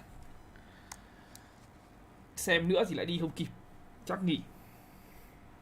Mai vào Sài Gòn rồi xem cho thoải mái vậy. Mai ở nhà cả ngày xem cho thoải mái.